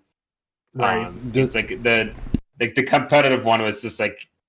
It hits different because you're fighting each other, but you can always like screen cheat. That's what it was. Like there's a whole game based around like looking at other people's screens, but it's like everyone's invisible. So it's like you can only know where they're at by looking at their screen. So like the whole point is just to do that in order to find them, because everyone in that game is invisible besides their gun. Mm-hmm. And we've all done it. I've screen cheated plenty playing Halo before there was Xbox Live, and we actually played it. We actually played it. There was, yeah, I mean, okay.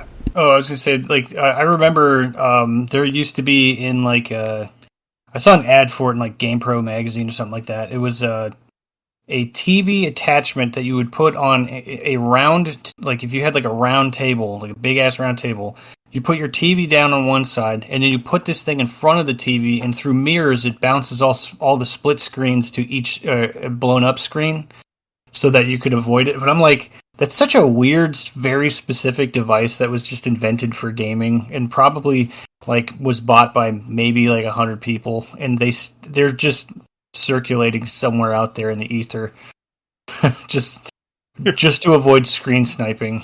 Yeah.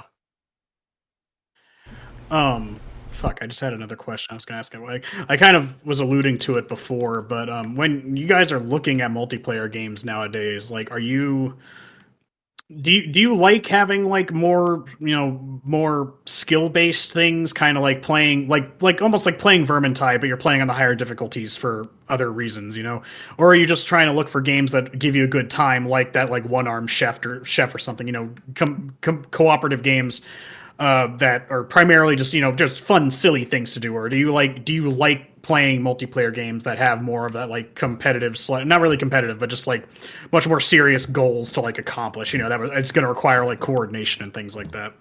I mean, for me, I kind of gravitate towards like whatever the group is into playing. Like whenever I buy a new console, like I remember when I got the PS4 for the first time, I don't give a shit about FIFA, but I bought it because it was the only multiplayer game, and I bought extra controllers because like I knew people were going to come over to see the PS4 and stuff, and I was like, I want to have an experience with all of that, because I don't want people to come over. Like, I'm not inviting everybody over so they can watch me play a video game. It's like, I want you guys to participate. So like I remember I bought Dragon's Crown because it was like, yeah, it's a 4-player game. I'll go get some controllers so that my friends can play it too. And it's, so like whenever I'm looking for a multiplayer game, I'm just looking for something that can like entertain the group rather than like I don't really think about it on like because I'm having fun if everybody's having fun type of thing. Especially because I'm hosting like people at the house, so I don't want them to just sit there and watch me do something. Because then it's like, why did I come over here? I could have just stared at the wall at my house. Yeah. So it's like, I genuinely like Mario Party and Mario Kart and stuff like that. So it's like encouraging, like, hey, let's play some Mario Kart and stuff. But if it's like, like, hey, you want to play The Forest or something, or like I tried First Descendant, and I know that like a couple of you downloaded it too, or you guys all downloaded, gave it a try, and like we're not playing it anymore, but we gave it a shot. But it's like, I wanted to play Phantasy Star online, or what is it, a second something or other, the hell crazy title here, and I got everybody to download it and stuff, but like we're not playing that still. Like I was enjoying it, but it's like, oh well, no one wants to play this, and so we'll just move on to something else, and that's cool. Like it doesn't, like I don't like sweat over that kind of stuff, because it's like, if nobody else is having fun, then why the hell am I going to keep playing it? True. I mean, do any of you play multiplayer games by yourself almost exclusively? Because sometimes, like, I mean, not because you're seeking it out, but because you just don't have anyone to play. Like, do you feel like there are multiplayer games that are giving you a gameplay experience that you'd like? Or rather, I guess even a better thing is that, like, I guess I can explain kind of what I'm thinking of, because I still play, when I do play it, World of Warcraft single player. Basically, I don't have a guild and I don't play with other people unless I'm playing like, doing a dungeon or like looking for group raid or something like that. But I just have this strange feeling of like, I don't know, that it's just I still get a feeling of like being with people just because I know other people are around in the world, whether or not I'm actually grouped with them or not. So I don't know. I get that kind of feeling, kind of how in a lot of like kind of Fate Grand Order kind of works in this way. It's fun being part of like a community of players playing a game, even though the only interaction we have is just like, I picked your support from your support list. Like, you're not playing together, but I'm borrowing your servant to help me with a mission or something. And then like, but we're all just like together as a community, getting hype over events or talking about the story or stuff like that, and just sharing content about our favorite servants and stuff like that. It's not necessarily a multiplayer. It's a multiplayer game in quotation marks, but it's just fun being part of like a community, having a sense of togetherness with other people, whether you're actually like playing it quote unquote together or not. I mean, I did that with Neverwinter. I played that mostly by myself. And, I would just be popping on and off. And if I was ever invited to, like, a guild or something, I'm like, nah, I'm good. Nah, I'm not, like, super into it. I just like the gameplay, but it's just, like, it's advertised, in its commercials, it was advertised to be cooperative. But it's like Wizard 101 is like it's meant to like have up to 4 people in a battle. It's like, oh, group with your friends. It's like because it's like a school related thing. So like, oh, you're in school, make school friends and all that, and like fight together. But it's like, no, that game is really easy when you have a group of 4 people, and it's a lot more interesting and challenging, and also thought provoking because it's turn based to play it alone. And I played that game in every single class alone. So because it was just much more fun that way for me. It's like sometimes you'll be forced to play with other people and people can just join you in your fight. But sometimes there's like some parts where you are actually alone unless you bring someone with you. But it's just like to me it was like it's just this is more interesting playing that game alone than with other people. So that goes against the idea of what it is. It's supposed to be like a community like relationship type of thing, but it's like no. Any time of day. But did you? I don't know. I mean, did you think you had some kind of like togetherness feeling just knowing that other people were around, or it just didn't matter to you? Not really. I usually get kind of pissed because the thing about Wizard 101 was like when you start a fight, it's in like a public like street in that world. It's like kind of weird to explain. But when you get into a fight, it's just out in the open. You can see other people in a fight, and you can just join if there's like space in there. But the thing about when you join someone else's fight, it automatically adds another roaming enemy into the fight. So but you can't. But you and that new enemy can't interact until the next turn. So it's just like it was like you're prolonging my fight because you joined in, trying to like take my shit or something, or take my progress in the fight. So it's like it's kind of infuriating. It was like I was almost done with this fight, and now like you're gonna get me killed because you brought this full health new enemy who's gonna hit me, and then they're gonna kill me. I'm gonna lose all progress in the fight because you couldn't mind your own goddamn business. Get him! I have an occupied sign on your battle. Yeah, I just have this image in my head of me walking into like Orgrimmar or something in World of Warcraft, spreading my hands and being like, "What are you people doing in my game? I want to be around all of you." Yeah, it's like go somewhere else. When I was playing Neverwinter, like one of the things that I would like to do is like I would see somebody fighting something and I'd run over there and help them fight with it, and then I'd leave, or like I would heal them because I was an orc paladin because I thought that's funny. And so I would just run over there as like some giant hulking orc and then be like, here's some heals. And then just disappear into the forest. Like, who the hell was that? Yeah, so multiplayer. Oh, go ahead. Well, to answer your question before that is like, I mean, for multiplayer games to like play with other people, I just look for like more simplistic or interesting games. Because like it would be more fun if you can just like hop right into the game rather than like spend the first 30 minutes trying to understand how to play the goddamn thing. So it's like something like Castle Crashers. It's like it's simple and it's fun and interesting. But it's like it has like a slight competitive feature to it, where it's like every time you get to a princess, it's like you've been working together, but now you must all fight each other for the princess's kiss. Yeah, that was always fun. Yeah. Yeah, those are like really simple multiplayer games are like all the rage back in the 360 days, the arcade and whatnot. They're kind of a rarity nowadays. Those side-scrolling beat-em-ups were around all the time. Yeah, they're starting to... I feel like they're making a resurgence, though, because they got that Turtles one, and then they got the Power Rangers one that's coming, and I think there's a G.I. Joe one that's coming out. they're just basically grabbing all the 90s property, 80s, 90s properties and making like beat 'em ups. Mm-hmm. Yeah, I've seen them except for the G.I. Joe one. Granted, I don't know. I hardly know anything about G.I. Joe, minus like the memes on the internet. Go Joe, Real American Hero. G.I. Joe. Cobra Command.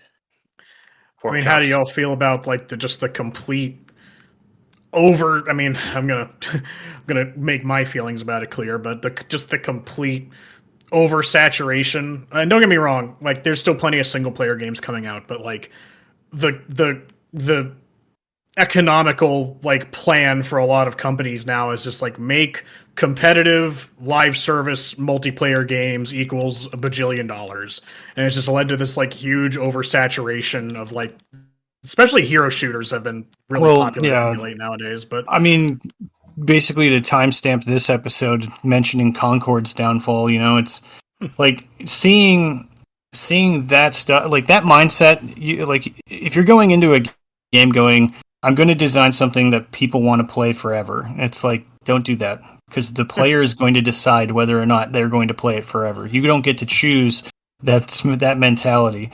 You make a fun game, and that could happen. I mean, because people get so surprised with what like ends up becoming like a weird hit, you know. Among Us, that basically. Yeah, Helldivers was a huge deal, and it was kind of like a whoa, where'd this come from? But then the player base started to die off a little bit. But, you know, naturally that happens with games anyways over time as people play it and move on to other things, or they're waiting for patches to come back, or like, you know, adding new enemies or something like that. And Among Us, that game was made 2 years before it blew up. And it was just sitting there. I was like imagining being the developer waking up and being like, holy shit, there's $1 million in our bank account. What happened? So that's the interesting thing. It's just like people, like those businesses, they're like trying to make a live service game. It's just like, because like Overwatch is like, it's still the best hero shooter, but everyone knows like that game is hated so much. So it's just like, all right, let's just make the one that everyone loves.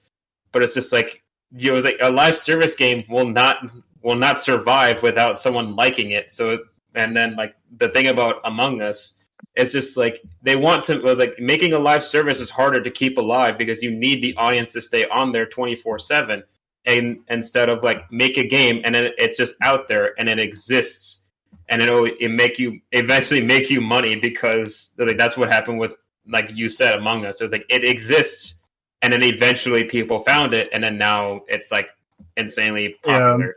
Yeah. Well, the other side of it, I think, that is really kind of driving this like multiplayer discourse is the streamer effect, you know, because there's all these like streamers that are making $100 million. I mean, not all these streamers. There's a handful of streamers that get paid shitloads of money to play games, and then you have all these people that are trying to, like, you know, power to them, come up and become a streamer that's like that. And, you know, so all these people are playing games all the time, and companies just want to get them involved and have them play the game and tell their massive audience to play this game, and then, you know, they go, I don't really like it, you know, and it's like, crap, that guy that has 100 million followers or whatever said you shouldn't play the game, and all of a sudden that game's dead in the water, you know. It's like,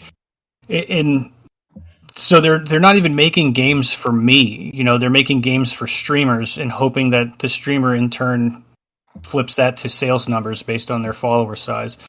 But now streamers are playing weird shit too. Like, they're going to jump over and play Elden Ring, and they're not typically a Souls player, and it's just for the memes of it, you know. And it's like, or they're going to have a weird day where somebody randomly, and you'll find this more in like larger streamers where they're that one trick pony with like, yes, I play PUBG 24/7 all the time, or they're like a streamer that's so big that they can just randomly play whatever the hell they want now.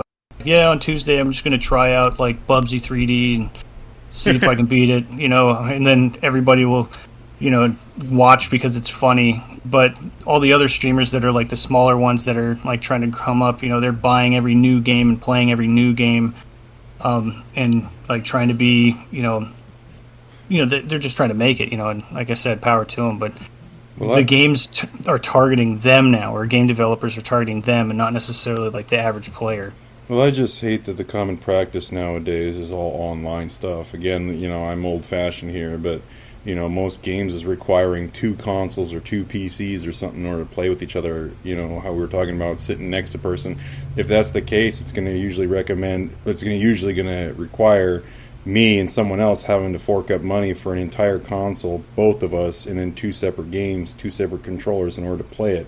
To me, I understand that it's a tough world out there trying to make your ends meet to get these games out there to do what you can, but it really sucks that it's like, okay, you want to play a game? Did you bring your console? No. Well, shit. Well, I guess you're going to watch me play my game then, because we can't do that. I remember there was like an entire era where I would go to like GameStop or Fred Meyer's or wherever I was getting a game, just to look at the back to see if it says co-op local, because it would say co-op online only, and I'd be like, oh, because I'm trying to find co-op games to play with people at the house, and it's like, well, I'm not going to casually buy 4 copies of this, so it's like, is this game couch co-op or like local co-op, or what do we got here? More times than not, the local co-op game is probably a Nintendo game, just because they're pretty good at doing that, even though the game might be very subpar depending on which one you're playing. But, I mean, there's a good chance you can find a Mario game you can play with your family. Yep, Mario Party or something like that, yeah. Yeah, but if you're playing, like Elite Force, whatever on Xbox, or I think that was what it was called, that weird game that has like the lizard man and stuff, and it's a third-person shooter. Oh, Brute Force. I had 2 copies of it so Jordan could play it with me on his Xbox. Yeah, Brute Force. Yeah, Brute Force, not Elite Force, Brute Force. Yeah, and like Time Splitters, though, we could play that on one console. That was a couch co-op thing, and we weren't playing it online. We were just fighting bots. Or we would do a Terrorist Hunt and Rainbow Six, and that's really fun to do. But, and that's because it had a split screen. It's the moment it makes me... It's not co-op if I have to get 2 of them. It's... You mean go online and play it with my friend? Okay. Well, that was a huge controversy when fucking Halo Infinite first came out, because when Halo Infinite was in development, people were like, it's going to have split screen, right? And they're like, yeah, don't worry, Halo is known for its split screen campaign. We're not taking away split screen from you. Don't worry about it. And then the game comes out. Yeah, it's like, then the game comes out and they're like, where's split screen? It's like, yeah, we're not doing that anymore. There was such outrage that they had to like add it in a future fucking patch. I'm like, how much money did you save by like not having that in the development timeline? It's like, how much did that realistically save for you for all that PR you had to give up when you didn't add it? It's kind of a little sticky note on the fridge. They're like, remember split screen. Yeah, we did remember split screen. Morgan Freeman comes on the old voice. Sorry, he did not remember split screen. He in fact did not remember. Because like Halo 3, for example, I'm pretty sure they didn't need to try to move units. Like all of us, we were like, we played Halo 2 and we were just ready for Halo 3. We got Mountain Dew out the ass and we're just ready to go. We were all of us have jobs now, so we all have disposable income, even though we were all living together, paying rent and else, but like we all bought Halo 3. But we could have just got 1 unit in that apartment and just played split screen together, but we all wanted to have it. And we had 3 big ass TVs because all of us moved out of our parents' house, and they were all in the living room right next to each other with all 3 360s out there, and all of us playing Halo 3 together. And it was just like a gigantic split screen session. But like, if they didn't have split screen in it, we wouldn't have noticed because we were going to buy the game. But when you tell everybody, yeah, no, trust me, it's going to be there, and then you launch it without it, and then go, I didn't think they'd notice. Yeah. It's like, what the fuck were you thinking? Like, actually. Yeah. Well, I mean, now I can somewhat understand, like, the no split screen type of thing. But it's like, in the older games, it's like having this, like, the whatever type of TV you had, whenever you had, like, the visual like cut off from like the rest of the screen, it was like you can still kind of play because like it's simpler graphics, but now it's like the shit's all super detailed. That's just like you can hardly see shit like 10 feet away from you because it's like way too much detail. Small, on, like, like on the tiny little screen, no part of your screen. But one thing that I just remembered is that super unique thing on a Nintendo DS where you can share data for a shared game data for a multiplayer game between a DS with one cartridge. Yeah, like Oh, that yeah. very Very Mario unique thing. Kart. Yeah. Yeah, I did that. Yeah, I remember playing that. I was like, this is really cool. Because like I have Mario Kart. Everybody have a DS, and then they could play with me or whatever. Or there was that Mario 64 game they had on DS. It had like a party mode with like random challenges and stuff. That was really fun. Oh yeah, I remember that. Hell yeah, that was fun as shit. Yeah, because you could play as like Wario or Luigi or anything, and I think one of the things was run around try to catch Toad or something. But yeah, those were fun. I mean, yeah, it was like it's just a really consumer friendly practice. It's like we might lose sales if we let one guy buy Mario Kart DS, but then all of his friends can just play just because he has it. It's like, yeah, but it's easier. It's like it's consumer friendly, but now we just don't do that anymore. Yeah. I'm trying to remember it was something similar to that where it's like you only needed like one cartridge to play with somebody else. Shit. Oh, fucking. I mean, well, it's not. I don't think it's what I was thinking of, but it's kind of tangentially related to that because remember how it got quashed really quickly. But there was a time period in the Xbox 360 days where newer games were coming out that when you bought them new, it had a multiplayer code you had to put in, so you couldn't play multiplayer unless you had that code. So because it was made to basically quash being able to share games because like an example. Oh yeah, Mass Effect 3 had this. So in order to play Mass Effect 3 multiplayer, you needed a multiplayer code which came in a little card that came inside the case.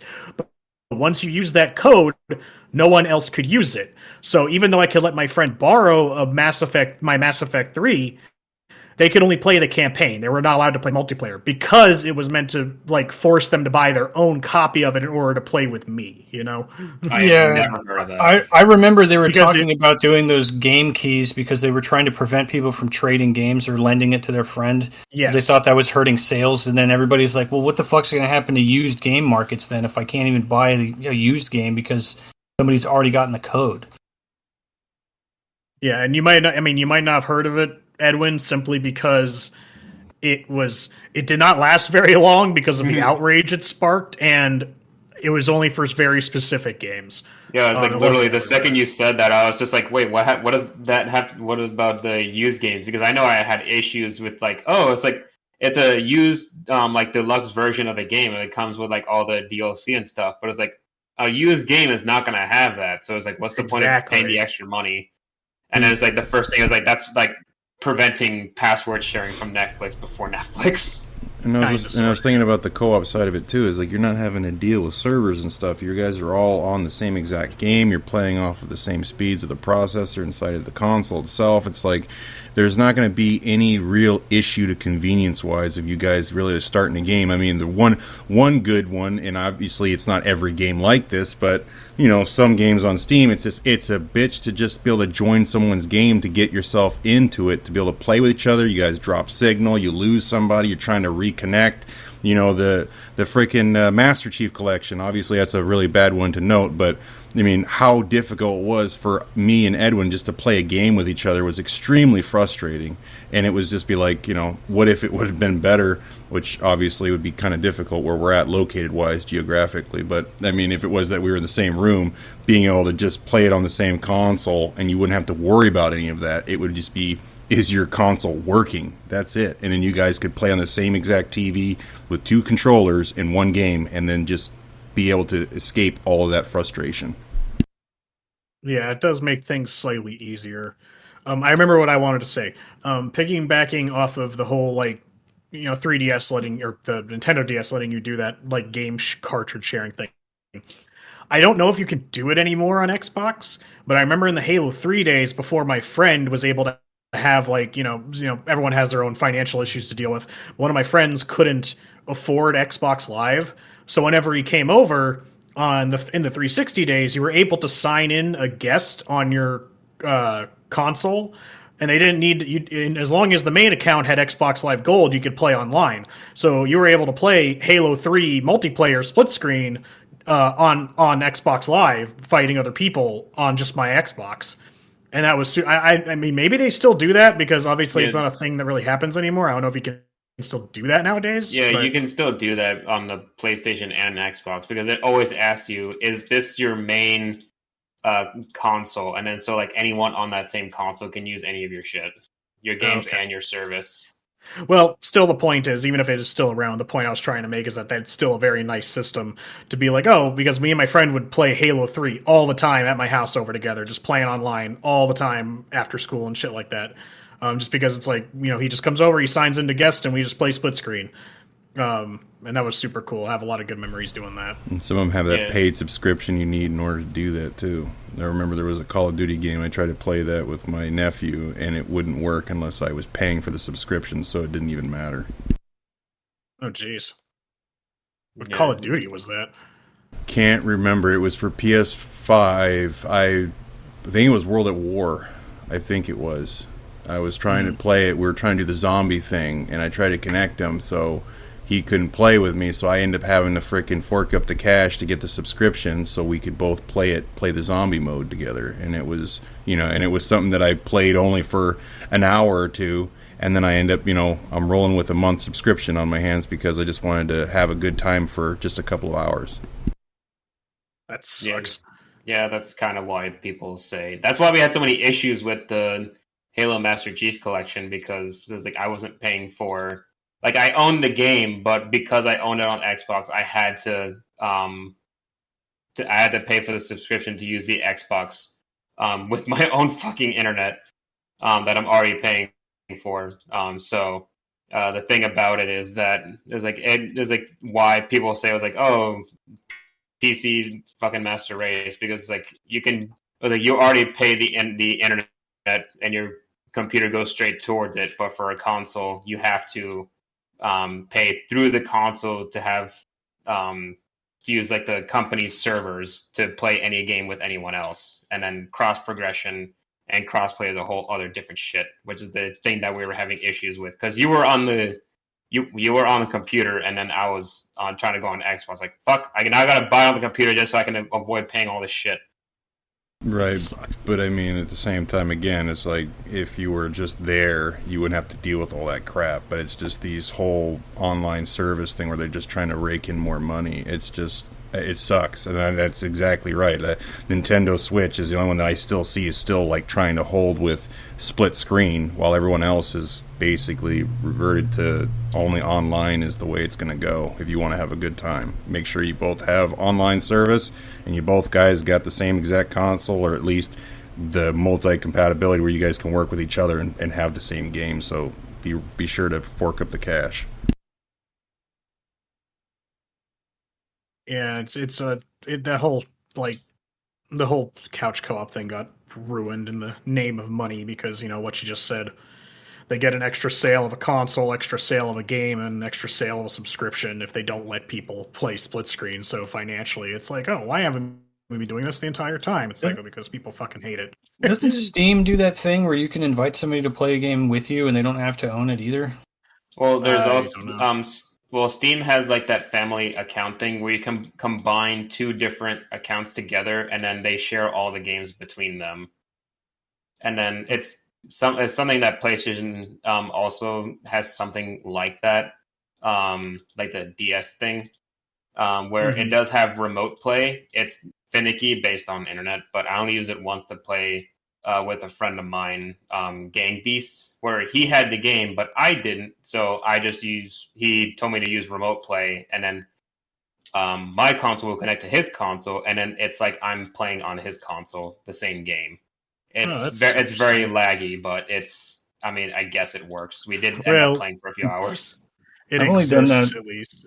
I've only done that like share my game thing through like the PlayStation a long time ago, and it was back when No Man's Sky came out, and I tried letting Angie remote in and play the game, and like that was the laggiest thing ever. It's like, oh, this doesn't work right yet. Yeah, streaming games. Streaming playing games specifically.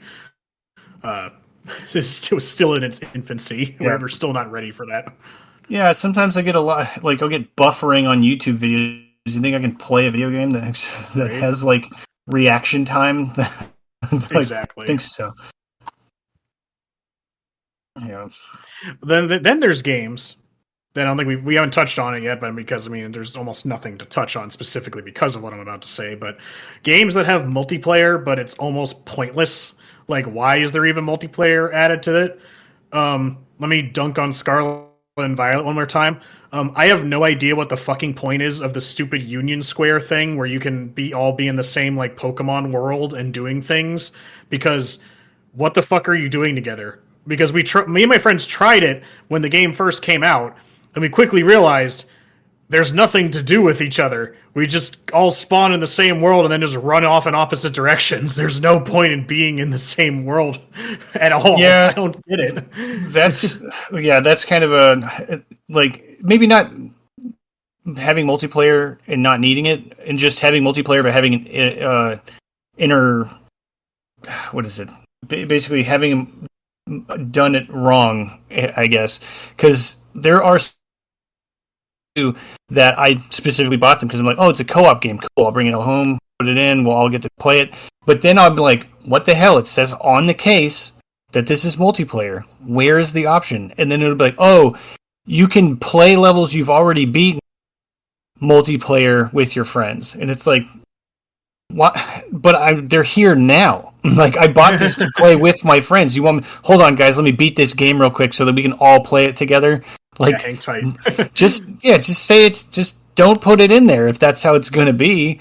It's like, they're probably saying to themselves like, well, this game was made for single player in mind, but we're adding a multiplayer mode to it just in case they want to try it multiplayer. But it's like, the just in case is also good enough to be like, why don't we just not?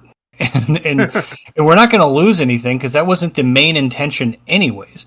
Integrated is the word I was looking for. That just kind of jumped into my brain. Yeah, because I've seen that Trinity Trigger, I think, is one of the games where there's something about like you have to get to a certain point of the game to unlock the multiplayer, and it's just like, I want it now. They're here now, not tomorrow. Like, also, I don't want to have to do that because now I have homework that I have to make sure I hit this point so that it can happen. Like, I put Gauntlet Dark Legacy in, all of us are picking a stupid character from the beginning, and we could play it. And that's it. That's all I fucking want. I don't want to sit here and do some song and dance bullshit. I don't even want to download the patch. Like, yeah, I just want to put it in and have it work. I was going to add in that another one of those games that was like that, and I was really sad because I guess Corey, you must have put in some time to get it squared away with, because the only remember is the fond memories of Donkey Kong 64 was that, you had all the characters you played, that fun multiplayer, and then when I had it myself and I was like, all right, I can't wait, and I got my kids here, we're gonna play it, and it's locked. I'm like, what's going on here? So I look at it and it's like, beat the story mode first to unlock it. And then it's like, not only that, you've got to unlock all of the characters in there in order for them to be playable within the versus mode to play that game. So it's like, you have to go through all of this shit in order to even have that even to be a possibility, which fucking blows, because that is not a fun story mode to play. It is a bitch to play. Those angles are horrible, but it's like, I really wanted to play it. I got everybody in the room together. I was like, let's do it. And complete sadness. Womp womp. Yeah, he's like, I don't even want it anymore. Like, it's just so disappointing. You're a terrible father. I'm just kidding. Oh, yeah. No. I'm sorry. Yeah, no. Like, you got, what is it? There's instances of that, like Dead Space 3's multiplayer thing being gated behind somebody having a copy of it, and that's actually in-game content that you're missing out on. Yep. That's stupid. Having to beat the game to unlock the thing is kind of dumb. Then because it's like, I know that you guys wanted me to play that. That's an intended thing, but you just kind of like locked it behind some stupid shit. But there are instances where they have done weird things for multiplayer in games that weren't supposed to have multiplayer, but it was just like an Easter egg thing. Like, I think Shadow Tower has a fighting game mechanic in it somewhere where you can play as the monsters if you've seen them or whatever, and then it's like a weird, like, 1v1 fighting game. And Mega Man, I can't remember which one it is, it might be Mega Man 7, has a fighting game mechanic if you put the right code in or whatever, and then they just literally like a almost Smash Brothers-esque, but it's just 1v1 where you just pick Mega Man characters and fight each other. And it's like, That's really cool. You guys didn't need to do that. But, if I'm buying a game, because it doesn't say on the case, like, Mega Man 2 players. I'm like, oh, cool. And then I get in there and I'm like, where? That was just like here's an extra hidden thing we put in the game, and that's kind of cool, right? So it's like, oh, yeah. Sure, whatever you say, man. Yeah, Tales of Symphonia, and I don't know if it's every Tales game, but this is the only time I ever used it. Tales of Symphonia was 2 players, right? So I got Tales of Symphonia when I was in Florida on vacation. It came out while I was there, and so we went to like a Best Buy or something, and I picked it up. And I brought my GameCube with me because I think I was there for a tournament or something. And then when we were at the hotel, I put the game in, and the game it's a JRPG, so very long game, single player, but it has action-based combat, and you can give a controller to another person, and they can control one of the NPCs in combat. So if you get into battle or whatever, you and your friend can fight the boss together. He just doesn't run around the game world. So that was kind of an interesting interaction. And I kind of feel like that was like the little brother mode or something, because it's just like, oh, you have to play a multiplayer game now because your little brother wants to play, and you're like, oh, God. And then like, well, he can play this, and then I'll still get to play the game I want to play. But I'm going to make sure he plays as a character I don't really give a shit about. So that, or you don't want that person just sit there and just watch. Like, do something while you're at it. Help me. Yeah. Heal me. Heal me. Yeah. I wanted to bring up, it's not really new, because the earliest I can think about this is going back all the way back to the Wii. But there's some games that have the only examples I can think of are Nintendo games, but I'm sure there are more that I just haven't played. There's games that have like a multiplayer mode that are like what I'd call like family friendly mode, like a co-op experience that is meant to be played with someone who doesn't normally play video games, or someone who like either, you're the parent with a really young child, or you're the kid and you're trying to play with your grandma, or someone who doesn't really understand video games. Because I remember in Mario Galaxy, you could play Mario Galaxy, but then you could have another Wii remote plugged in, and someone else has another cursor on screen that they can use to shoot star bits at enemies, but that's all they can do. It's just something really simple to help you, and it like stuns enemies and stuff. And I was just playing Pikmin 4 out of curiosity because I haven't played it in a while. I'm trying to prove something to myself by playing the game through again, but not using that stupid dog to see if I like the game better.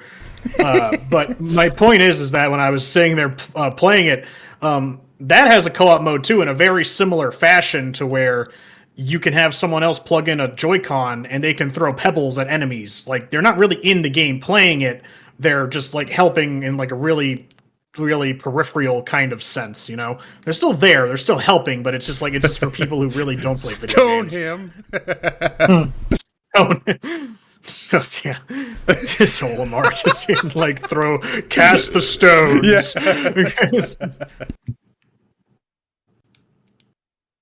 Like I say, I don't know if a whole lot of games do that, and it's just, I just named Mario and Pikmin, 2 Nintendo properties, so I don't know who else might do those, but just something that I thought of as well. I mean, I was thinking the same thing, but like literally the only one that came to mind was that Mario Galaxy one. I mean, it was like it's like both the player 1 can also do that, but it's like player 2 can. Not only they can shoot the star bits, but they can also like collect them for you while you're just playing the game with the remote sideways. Yeah, and I have seen it work because I played it with my mother like that, because I really liked Mario Galaxy, and she wanted to be involved, and I realized that that was something you could do because I had Nintendo Power at the time. Oh wait, what?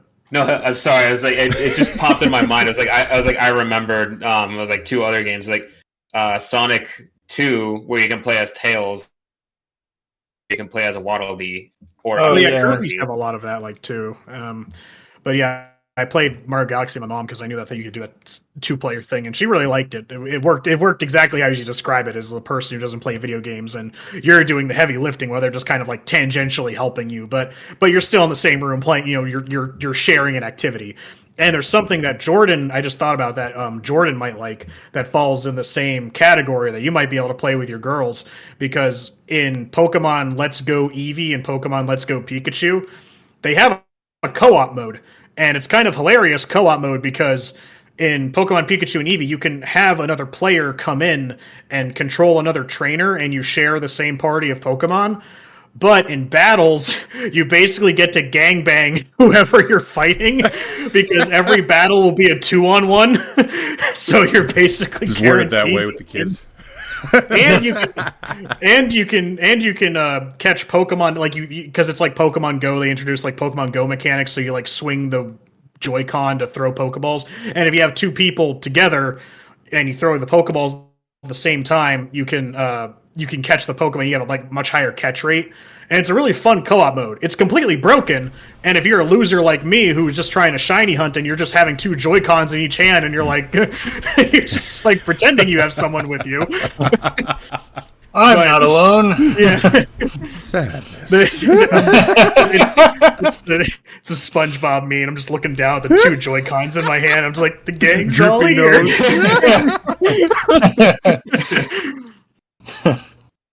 Yeah. It's a fun co-op mode, but it's completely broken because I just find the concept hilarious, because it's just you're fighting Misty or someone and you're like prepare for trouble and make it double, and you just throw out another fucking Pokemon. They're like, what the fuck? That's not allowed, and you're like, fuck you. Bugcatcher wants to battle, and you're like, all right, Mewtwo, and he's like, oh no, I just have a Caterpie. Down from behind you and just drops a Zapdos, and he's like, why? Bam. Yeah, so I think that's a fun co-op mode. Go ahead. Yeah, you can learn more about Pokemon that way too. Yeah. Well, I thought that was just catching Pokemon, like just in general. I know every Pokemon is like that. Don't hold that to me. But I really thought that that's all you did. You didn't do any battles. I thought it was just catching shit. No, it's a remake. Pokemon Red. Yeah, it's Pokemon Red, Blue, or Pokemon Fire and Leaf Green. It's those. It's another remake of Kanto. It just has the catching mechanics are borrowed from Pokemon Go. That's it. Wow, I would have fucking bought that a long time ago. I didn't know that. Damn, my bad. I think they're underrated. I thart they were silly at first until I tried it at Corey's house. And I'm like, wow, this is really relaxed Pokemon. Like, and it's super easy. It is much easier than an average Pokemon game. The art style is pretty good too. I mean, I don't mind it. It's kind of like Pokemon Go-esque character. I think they're the same character models, honestly, from Pokemon Go. But yeah, it's not bad. Another game that has, it's funny because they're all Nintendo games, but I think it's the new Super Mario World. They have that mode where you're like, oh shit, and you just put yourself in a bubble. Oh yeah. And then you can just wait in the bubble while somebody gets out of the someone who's more skilled at platforming like pulls everybody along, and then you can come out of the bubble. Yeah, you want to talk about Mario Party making you hate everyone around you? Try playing fucking Mario 3D World or New Super Mario Brothers, all that shit with another person. It is like fucking coordination, like communication breaks down. It's just chaos. You're just stepping over each other to get through the stage. Yeah, jumping on each other's head while they're in mid jump, and you bounce. You're like, you dick, and then they go right into the fucking fire. But that I liked. I remember playing on my friends, and that one is like fun in the sense of chaos is fun because Lord knows you're not coordinating. Yeah, ready, go, and then everyone's just jump. Yeah, that's not what we were trying to do. Well, I specifically remember the fucking you had a couple missions, I think it was in the first 3D World, where you had to control like this Loch Ness monster looking dinosaur on these racing stages, but everyone controls the same creature. So if you're all not pressing in the same direction, you're fighting for control, and it's absolute chaos because you're just like, go left. Why did you go right? Why did you press the jump button? And you're like sitting there for like 30 minutes on a fucking mission that'd probably take like 3. I always thought that a really fun mechanic, and they kind of do it in that. I think that what was that dungeon game that we tried, Dungeon Born or something like that. Dungeon Born. Yeah, like so. Something that I wanted to do was a Dark Souls game that has up to 4-player co-op, like constantly. None of the like just boss crap. Just like let them join the game and we can run around together. However, to maintain the like hardcoreness, I suppose, friendly fire's full blown. So like you can't just sit there in a hallway with everybody with great swords just wailing because you you're just going to kill each other. I don't. So I love the friendly fire thing. I know everybody probably hates it. It's so funny. It is so fucking funny, the amount of accidents that occur just because of you being ridiculously like overburdening with your weapons. You're just throwing the shit everywhere, and there's like, what are you doing? And it just kills everybody. Well, I can just imagine like the funny shit of somebody like looking over an edge, and you're like, get in there, and you kick him in the back, and he's just like funny ragdoll physics, and just like then you got yourself a hit. I think. I love freaking because I know in a lot of games that are like either first person about action multiplayer games and it's like co-op, and one of my favorite things to do with my friends is just like someone will inevitably, it will always happen, someone looks up and is like, is there friendly fire on? And I'm just look at my sword or my gun and slowly point it at someone and I'm like, we're about to find out. Yeah. Whoa. Yeah. Hey man, put it down. I did that with a VR game where I saw the shadow and you can see the gun that he's holding and I was like, oh, that's cool. And then you just get the thought, and I'm like, put it to my head, and then it's just boom, game over. Yeah. It's like, oh, I guess you could shoot yourself in the head in this game. There's literally one way to find out these things, to test it. Yeah, every day I wake up and I play that VR game and off myself before I go to work, and just to know that I could do it. The first time I tried, it's like dark. The first time I tried a VR headset with my friend, he had like super hot VR. The first, I don't know if everyone knows what super hot is, but basically it's just like an action hot. Okay, you know it. But for the uninitiated, long story short, it's just this cool little action game where the game only moves when you move, and you're supposed to like kill all the enemies in the stage before they kill you. But that being said, you have you have weapons and shit. And the first thing I did as soon as I put the headset on, I picked up a gun and I just pointed at my head and shot myself, and it killed me. I was just like, I'm glad that detail's in there. Just no hesitation. They're like, Jesus Christ, you need to talk about something. I was like, no, I was just curious. Well, I mean, it's always funny to like have those tiny details. It's just like there's no benefit to this, but like you still put it in. Yeah. Damn. That's fun. Well, I mean, one of the like best parts about multiplayer games is literally just fucking with each other. And I was like, oh, I found a bazooka. I was like, what's the radius on it? It was like, let's test it out. You stand over there, and I'll shoot slightly off. It's like, you're not going to shoot me, right? It's like, no, totally not. Why would I ever do that? I was like, this is just a test. It doesn't mean anything. Fire! Yeah, but Lord knows, as soon as you kill somebody else, I know this happened in Halo a lot, even if it was a complete fucking accident. It's like, you killed me. I'm like, I didn't mean to kill you. And then for the next 10 minutes, we're fucking killing each other until someone's the bigger man of the situation. It's like, all right, stop. Oh my god, spawn killing or team killing in Halo 2. Yeah. Such a fucking nightmare. I wanted to say something additionally, because Corey mentioned a while ago about the Dead Space 3 kind of. It's a cool multiplayer. The concept's cool, but if you're not playing a multiplayer, you are missing out on like story content, which does suck. But there are games that, I mean, it's obvious when I say this, but some games multiplayer is just like the thing you're doing in the campaign just against other people, a la Halo or something like that, where the mechanics change only slightly more or less, but it's still basically the same kind of gameplay. Or the multiplayer allows you to do something that the main game doesn't allow you to do, so it's like a whole different kind of experience. What I'm thinking about specifically is a couple examples, but the first one being Mass Effect 3, because Mass Effect 3 multiplayer is just a horde mode. Like, the game mode itself isn't like crazy or anything. It's just a horde mode style where you and 4 people, or you and 3 other people, get to fight off hordes of AI enemies. But what was fun about it is that was the only time in Mass Effect that you were able to play as the aliens, because you don't play as Shepard. And there's a bunch of different kinds of alien classes you can play as that all have all different crazy shit, especially near the end of that game's life cycle when they added really fun shit like the Krogan Warlord and the Geth Juggernaut and shit like that. That shit was fucking awesome to play. But it just added like this whole different, like the multiplayer Mass Effect was like a whole different experience to the campaign of Mass Effect. And I played the shit out of it. The second one that I thought of, kind of in the same vein, is Left 4 Dead, the versus mode, because it turned it into an asymmetrical PvP game type where you had one team as the survivors and one team as the zombies, and that's the only time you get to play as the zombies is when you're playing as you're playing versus mode, especially in when you get to be the lucky one, you get to be the tank. And you get to finally be the tank running up against people, throwing tanks or throwing cars and giant hunks of rubble and shit. It feels awesome. Even as a survivor playing against actual people behind the zombies, you can't manipulate the AI anymore because, they're people. So the zombies are going to be a lot smarter, which changes the whole dynamic of how the game is going to play for you in the multiplayer rather than as it is in the campaign, even though the maps are exactly the same.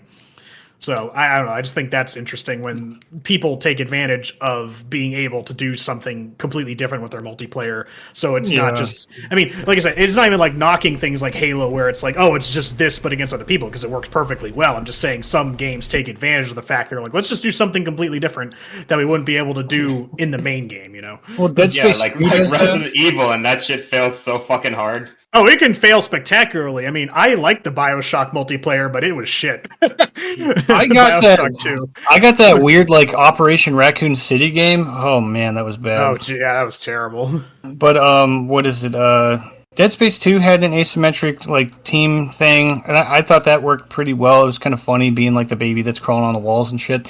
Yeah. Then you have Condemned 2 had one where it was like cops and killers or whatever, and the killers are inside the house and you don't have ranged weapons. You got to hide and like the cops are trying to solve a crime. That one's really good. And then there is, what was the other game? There's the third game that has this Red Steel. I was kidding. yeah.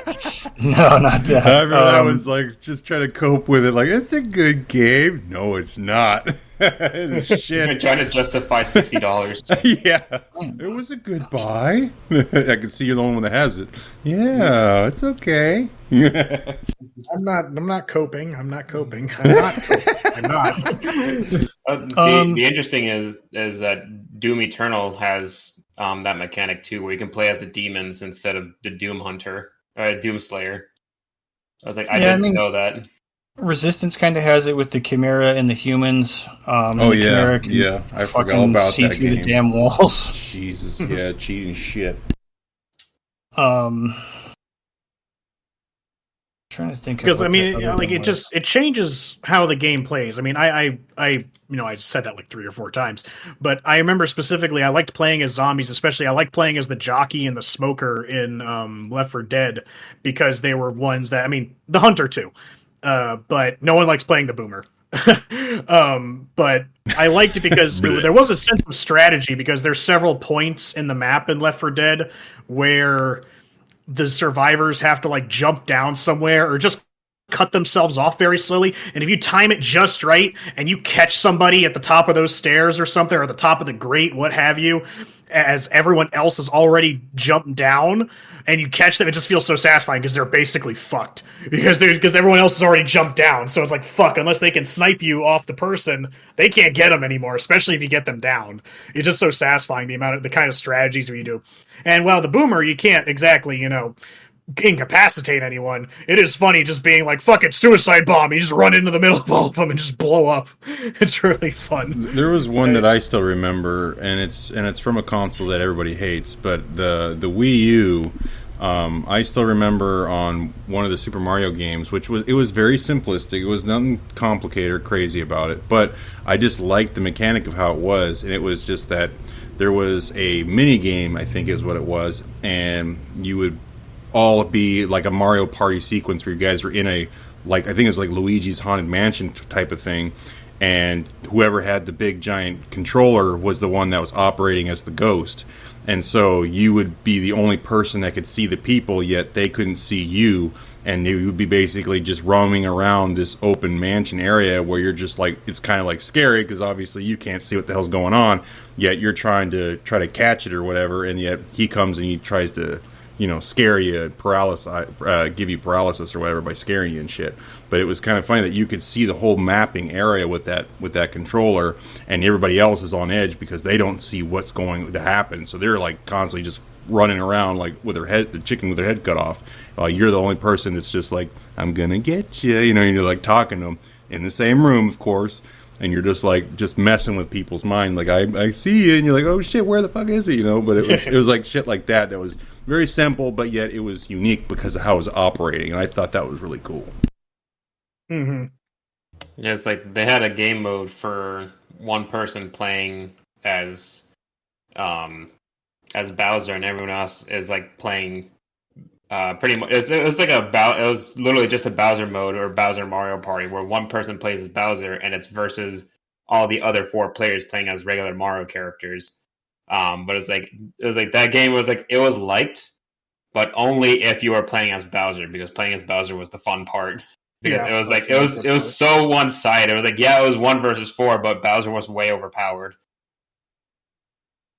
I think it's just the concept that people liked because it was just like, oh, I get to play as Bowser, because asymmetrical multiplayer is a fun thing. You don't see it very often, and you have to really do it right to be fun.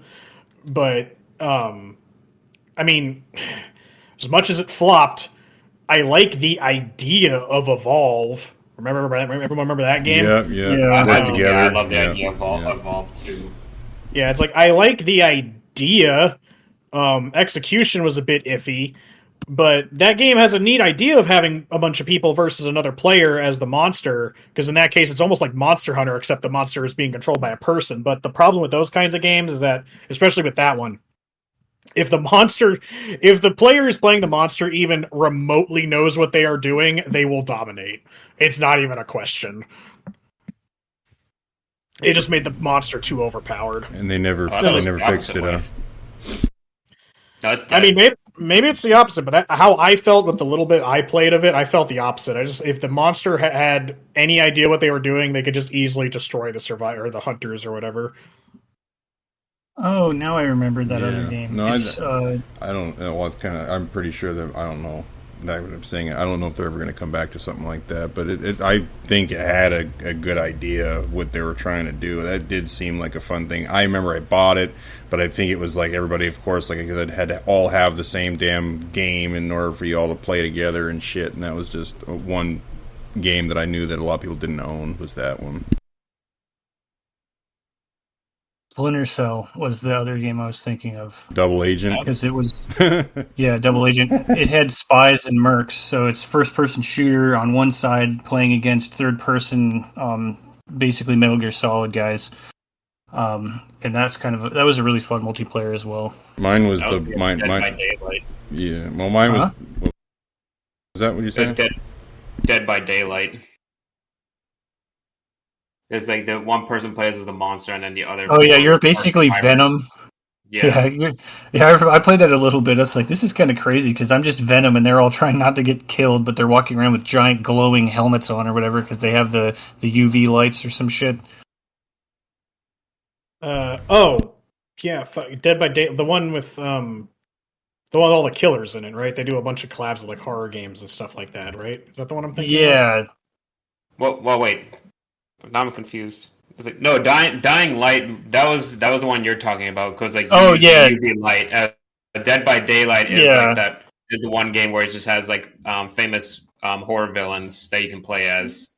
Yeah, because Jason and shit. Dying Light had the multiplayer that was somebody's playing as Venom and everybody else is just trying not to get killed. And I never played that. I just watched my nephew playing and I was like, oh my god. It's like, what the fuck are you playing? Like somebody's getting impaled and shit. I was like, all right, I'm leaving. I was like, yeah, but I was just like, yeah, you see that they had all those horror characters and stuff that you could play as. The one I was going to bring up was the the same kind of game that Corey was talking about, but the Blacklist. Not Blacklist. Oh, now that it's on me, now I can't freaking remember. I take it back. I can't. It was one of those. It was a Splinter Cell. I think it was not Conspiracy or some shit. It was, but basically what it was. Chaos Theory or Conviction. I'm thinking it might be Conviction, and it was the Conviction is the newest one. Oh, well then that's probably not it. It was on Xbox 360 and you guys could play together in a story mode, and I thought it was crazy, like you guys could take turns like trying to, get words out of your your victim. Interrogator. Yeah, interrogating. But like, I'm gonna slam his head into this refrigerator. Okay, well, I'm gonna knee him in the chest. Okay, I'm gonna hit him at the freaking toilet seat or some shit. Like, you guys take turns beating the shit out of this guy, but like, you're going through the levels and you're able to, spread yourselves out about how you're going to take somebody out. You want to go with brute force. You want to be stealthy about it. It was really cool how they handled the mechanics, because like, you could hide in the dark and shit while you're taking them out, and some guy just snipes them out. It was really cool how that thing could play out. You could have two separate styles of how you wanted to go about it, or just completely fuck each other over, where you're trying to be quiet and some guy just opens his fucking submachine gun out in public and just like, what are you doing? And then you guys are just compromised. You're just like feeding him a bathroom sink and like, for the last time, do you validate parking? Jesus. Well, alrighty then. I mean, I was going to say any multiplayer games anyone doesn't like, but I feel like I covered that at the beginning of all of this. But can anyone think of specific traits in multiplayer games that would pretty much be a turnoff, or that shouldn't be added into things? Losing experience when you don't win. God, I hate that shit so much. That is the worst thing on the planet. And Final Fantasy XI has that. Like, if you die, you lose experience. So imagine buying all this gear because you just got to like level 15 and you needed to be level 15 to wear all your gear, and then you go get killed and you drop because you can drop a level. It doesn't just go back to 0 progress on that level. You can go back to 14. So then you're not high enough to wear the gear you just bought, and you sold all the other shit. So now you have no armor. And you're like, great.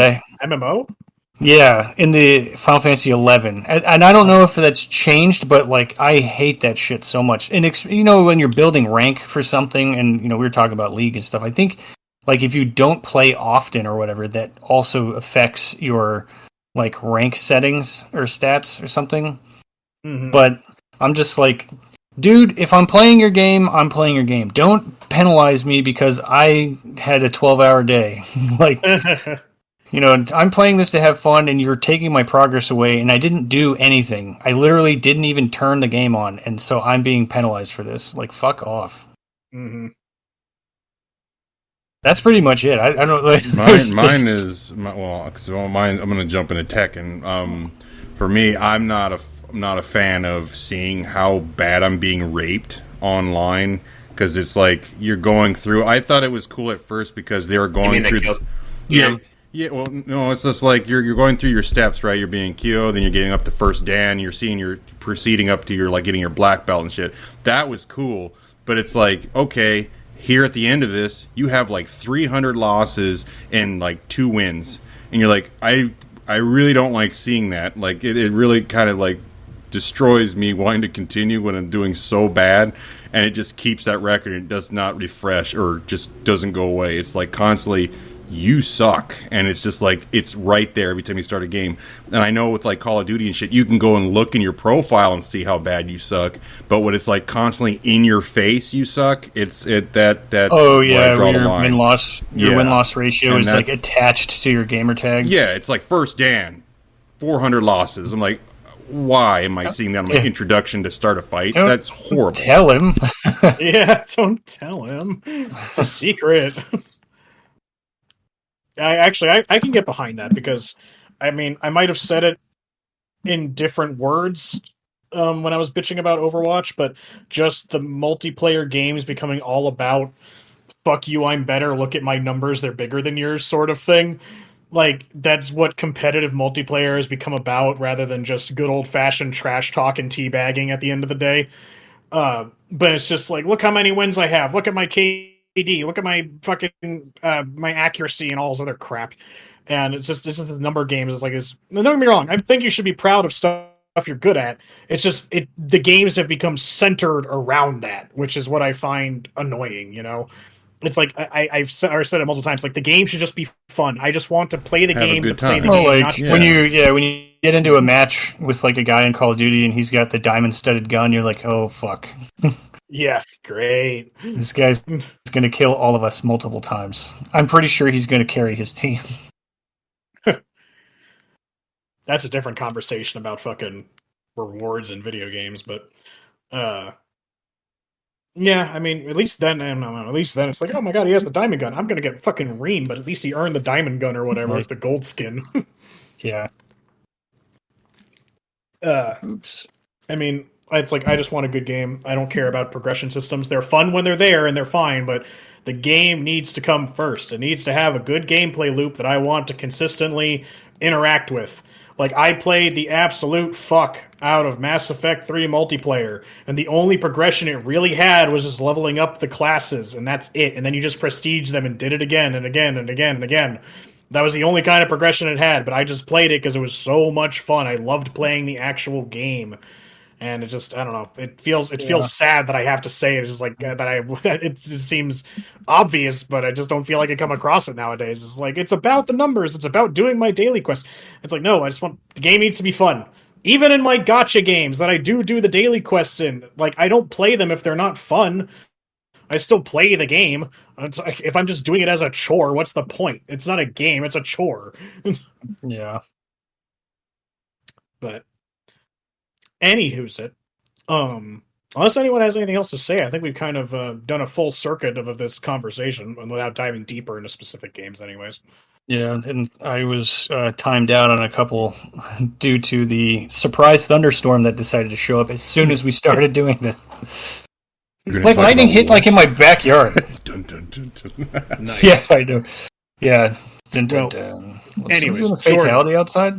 Yeah, Zeus has stock in Fortnite and stuff like that, so he doesn't want us bitching about modern competitive. He's knocking on my window. He's like, "Hey, man, watch it, all right?" Yeah, just watch what you say. With a 6-pack. Dang, is that Zeus? Just a crackhead. Yeah.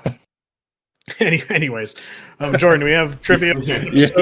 Yes, we got 3. So if and I'm just gonna be straightforward with this right now. There's gonna be a couple that I'm not gonna know how to pronounce this shit, but you just go along with it. All right. So first one, question 1: in Dark Souls, which of the following is not one of the Lord's souls? Is it A, the soul of Manus, B, the soul of Nito, C, the Lord's soul of Gwyn, D, the soul of the 4 kings?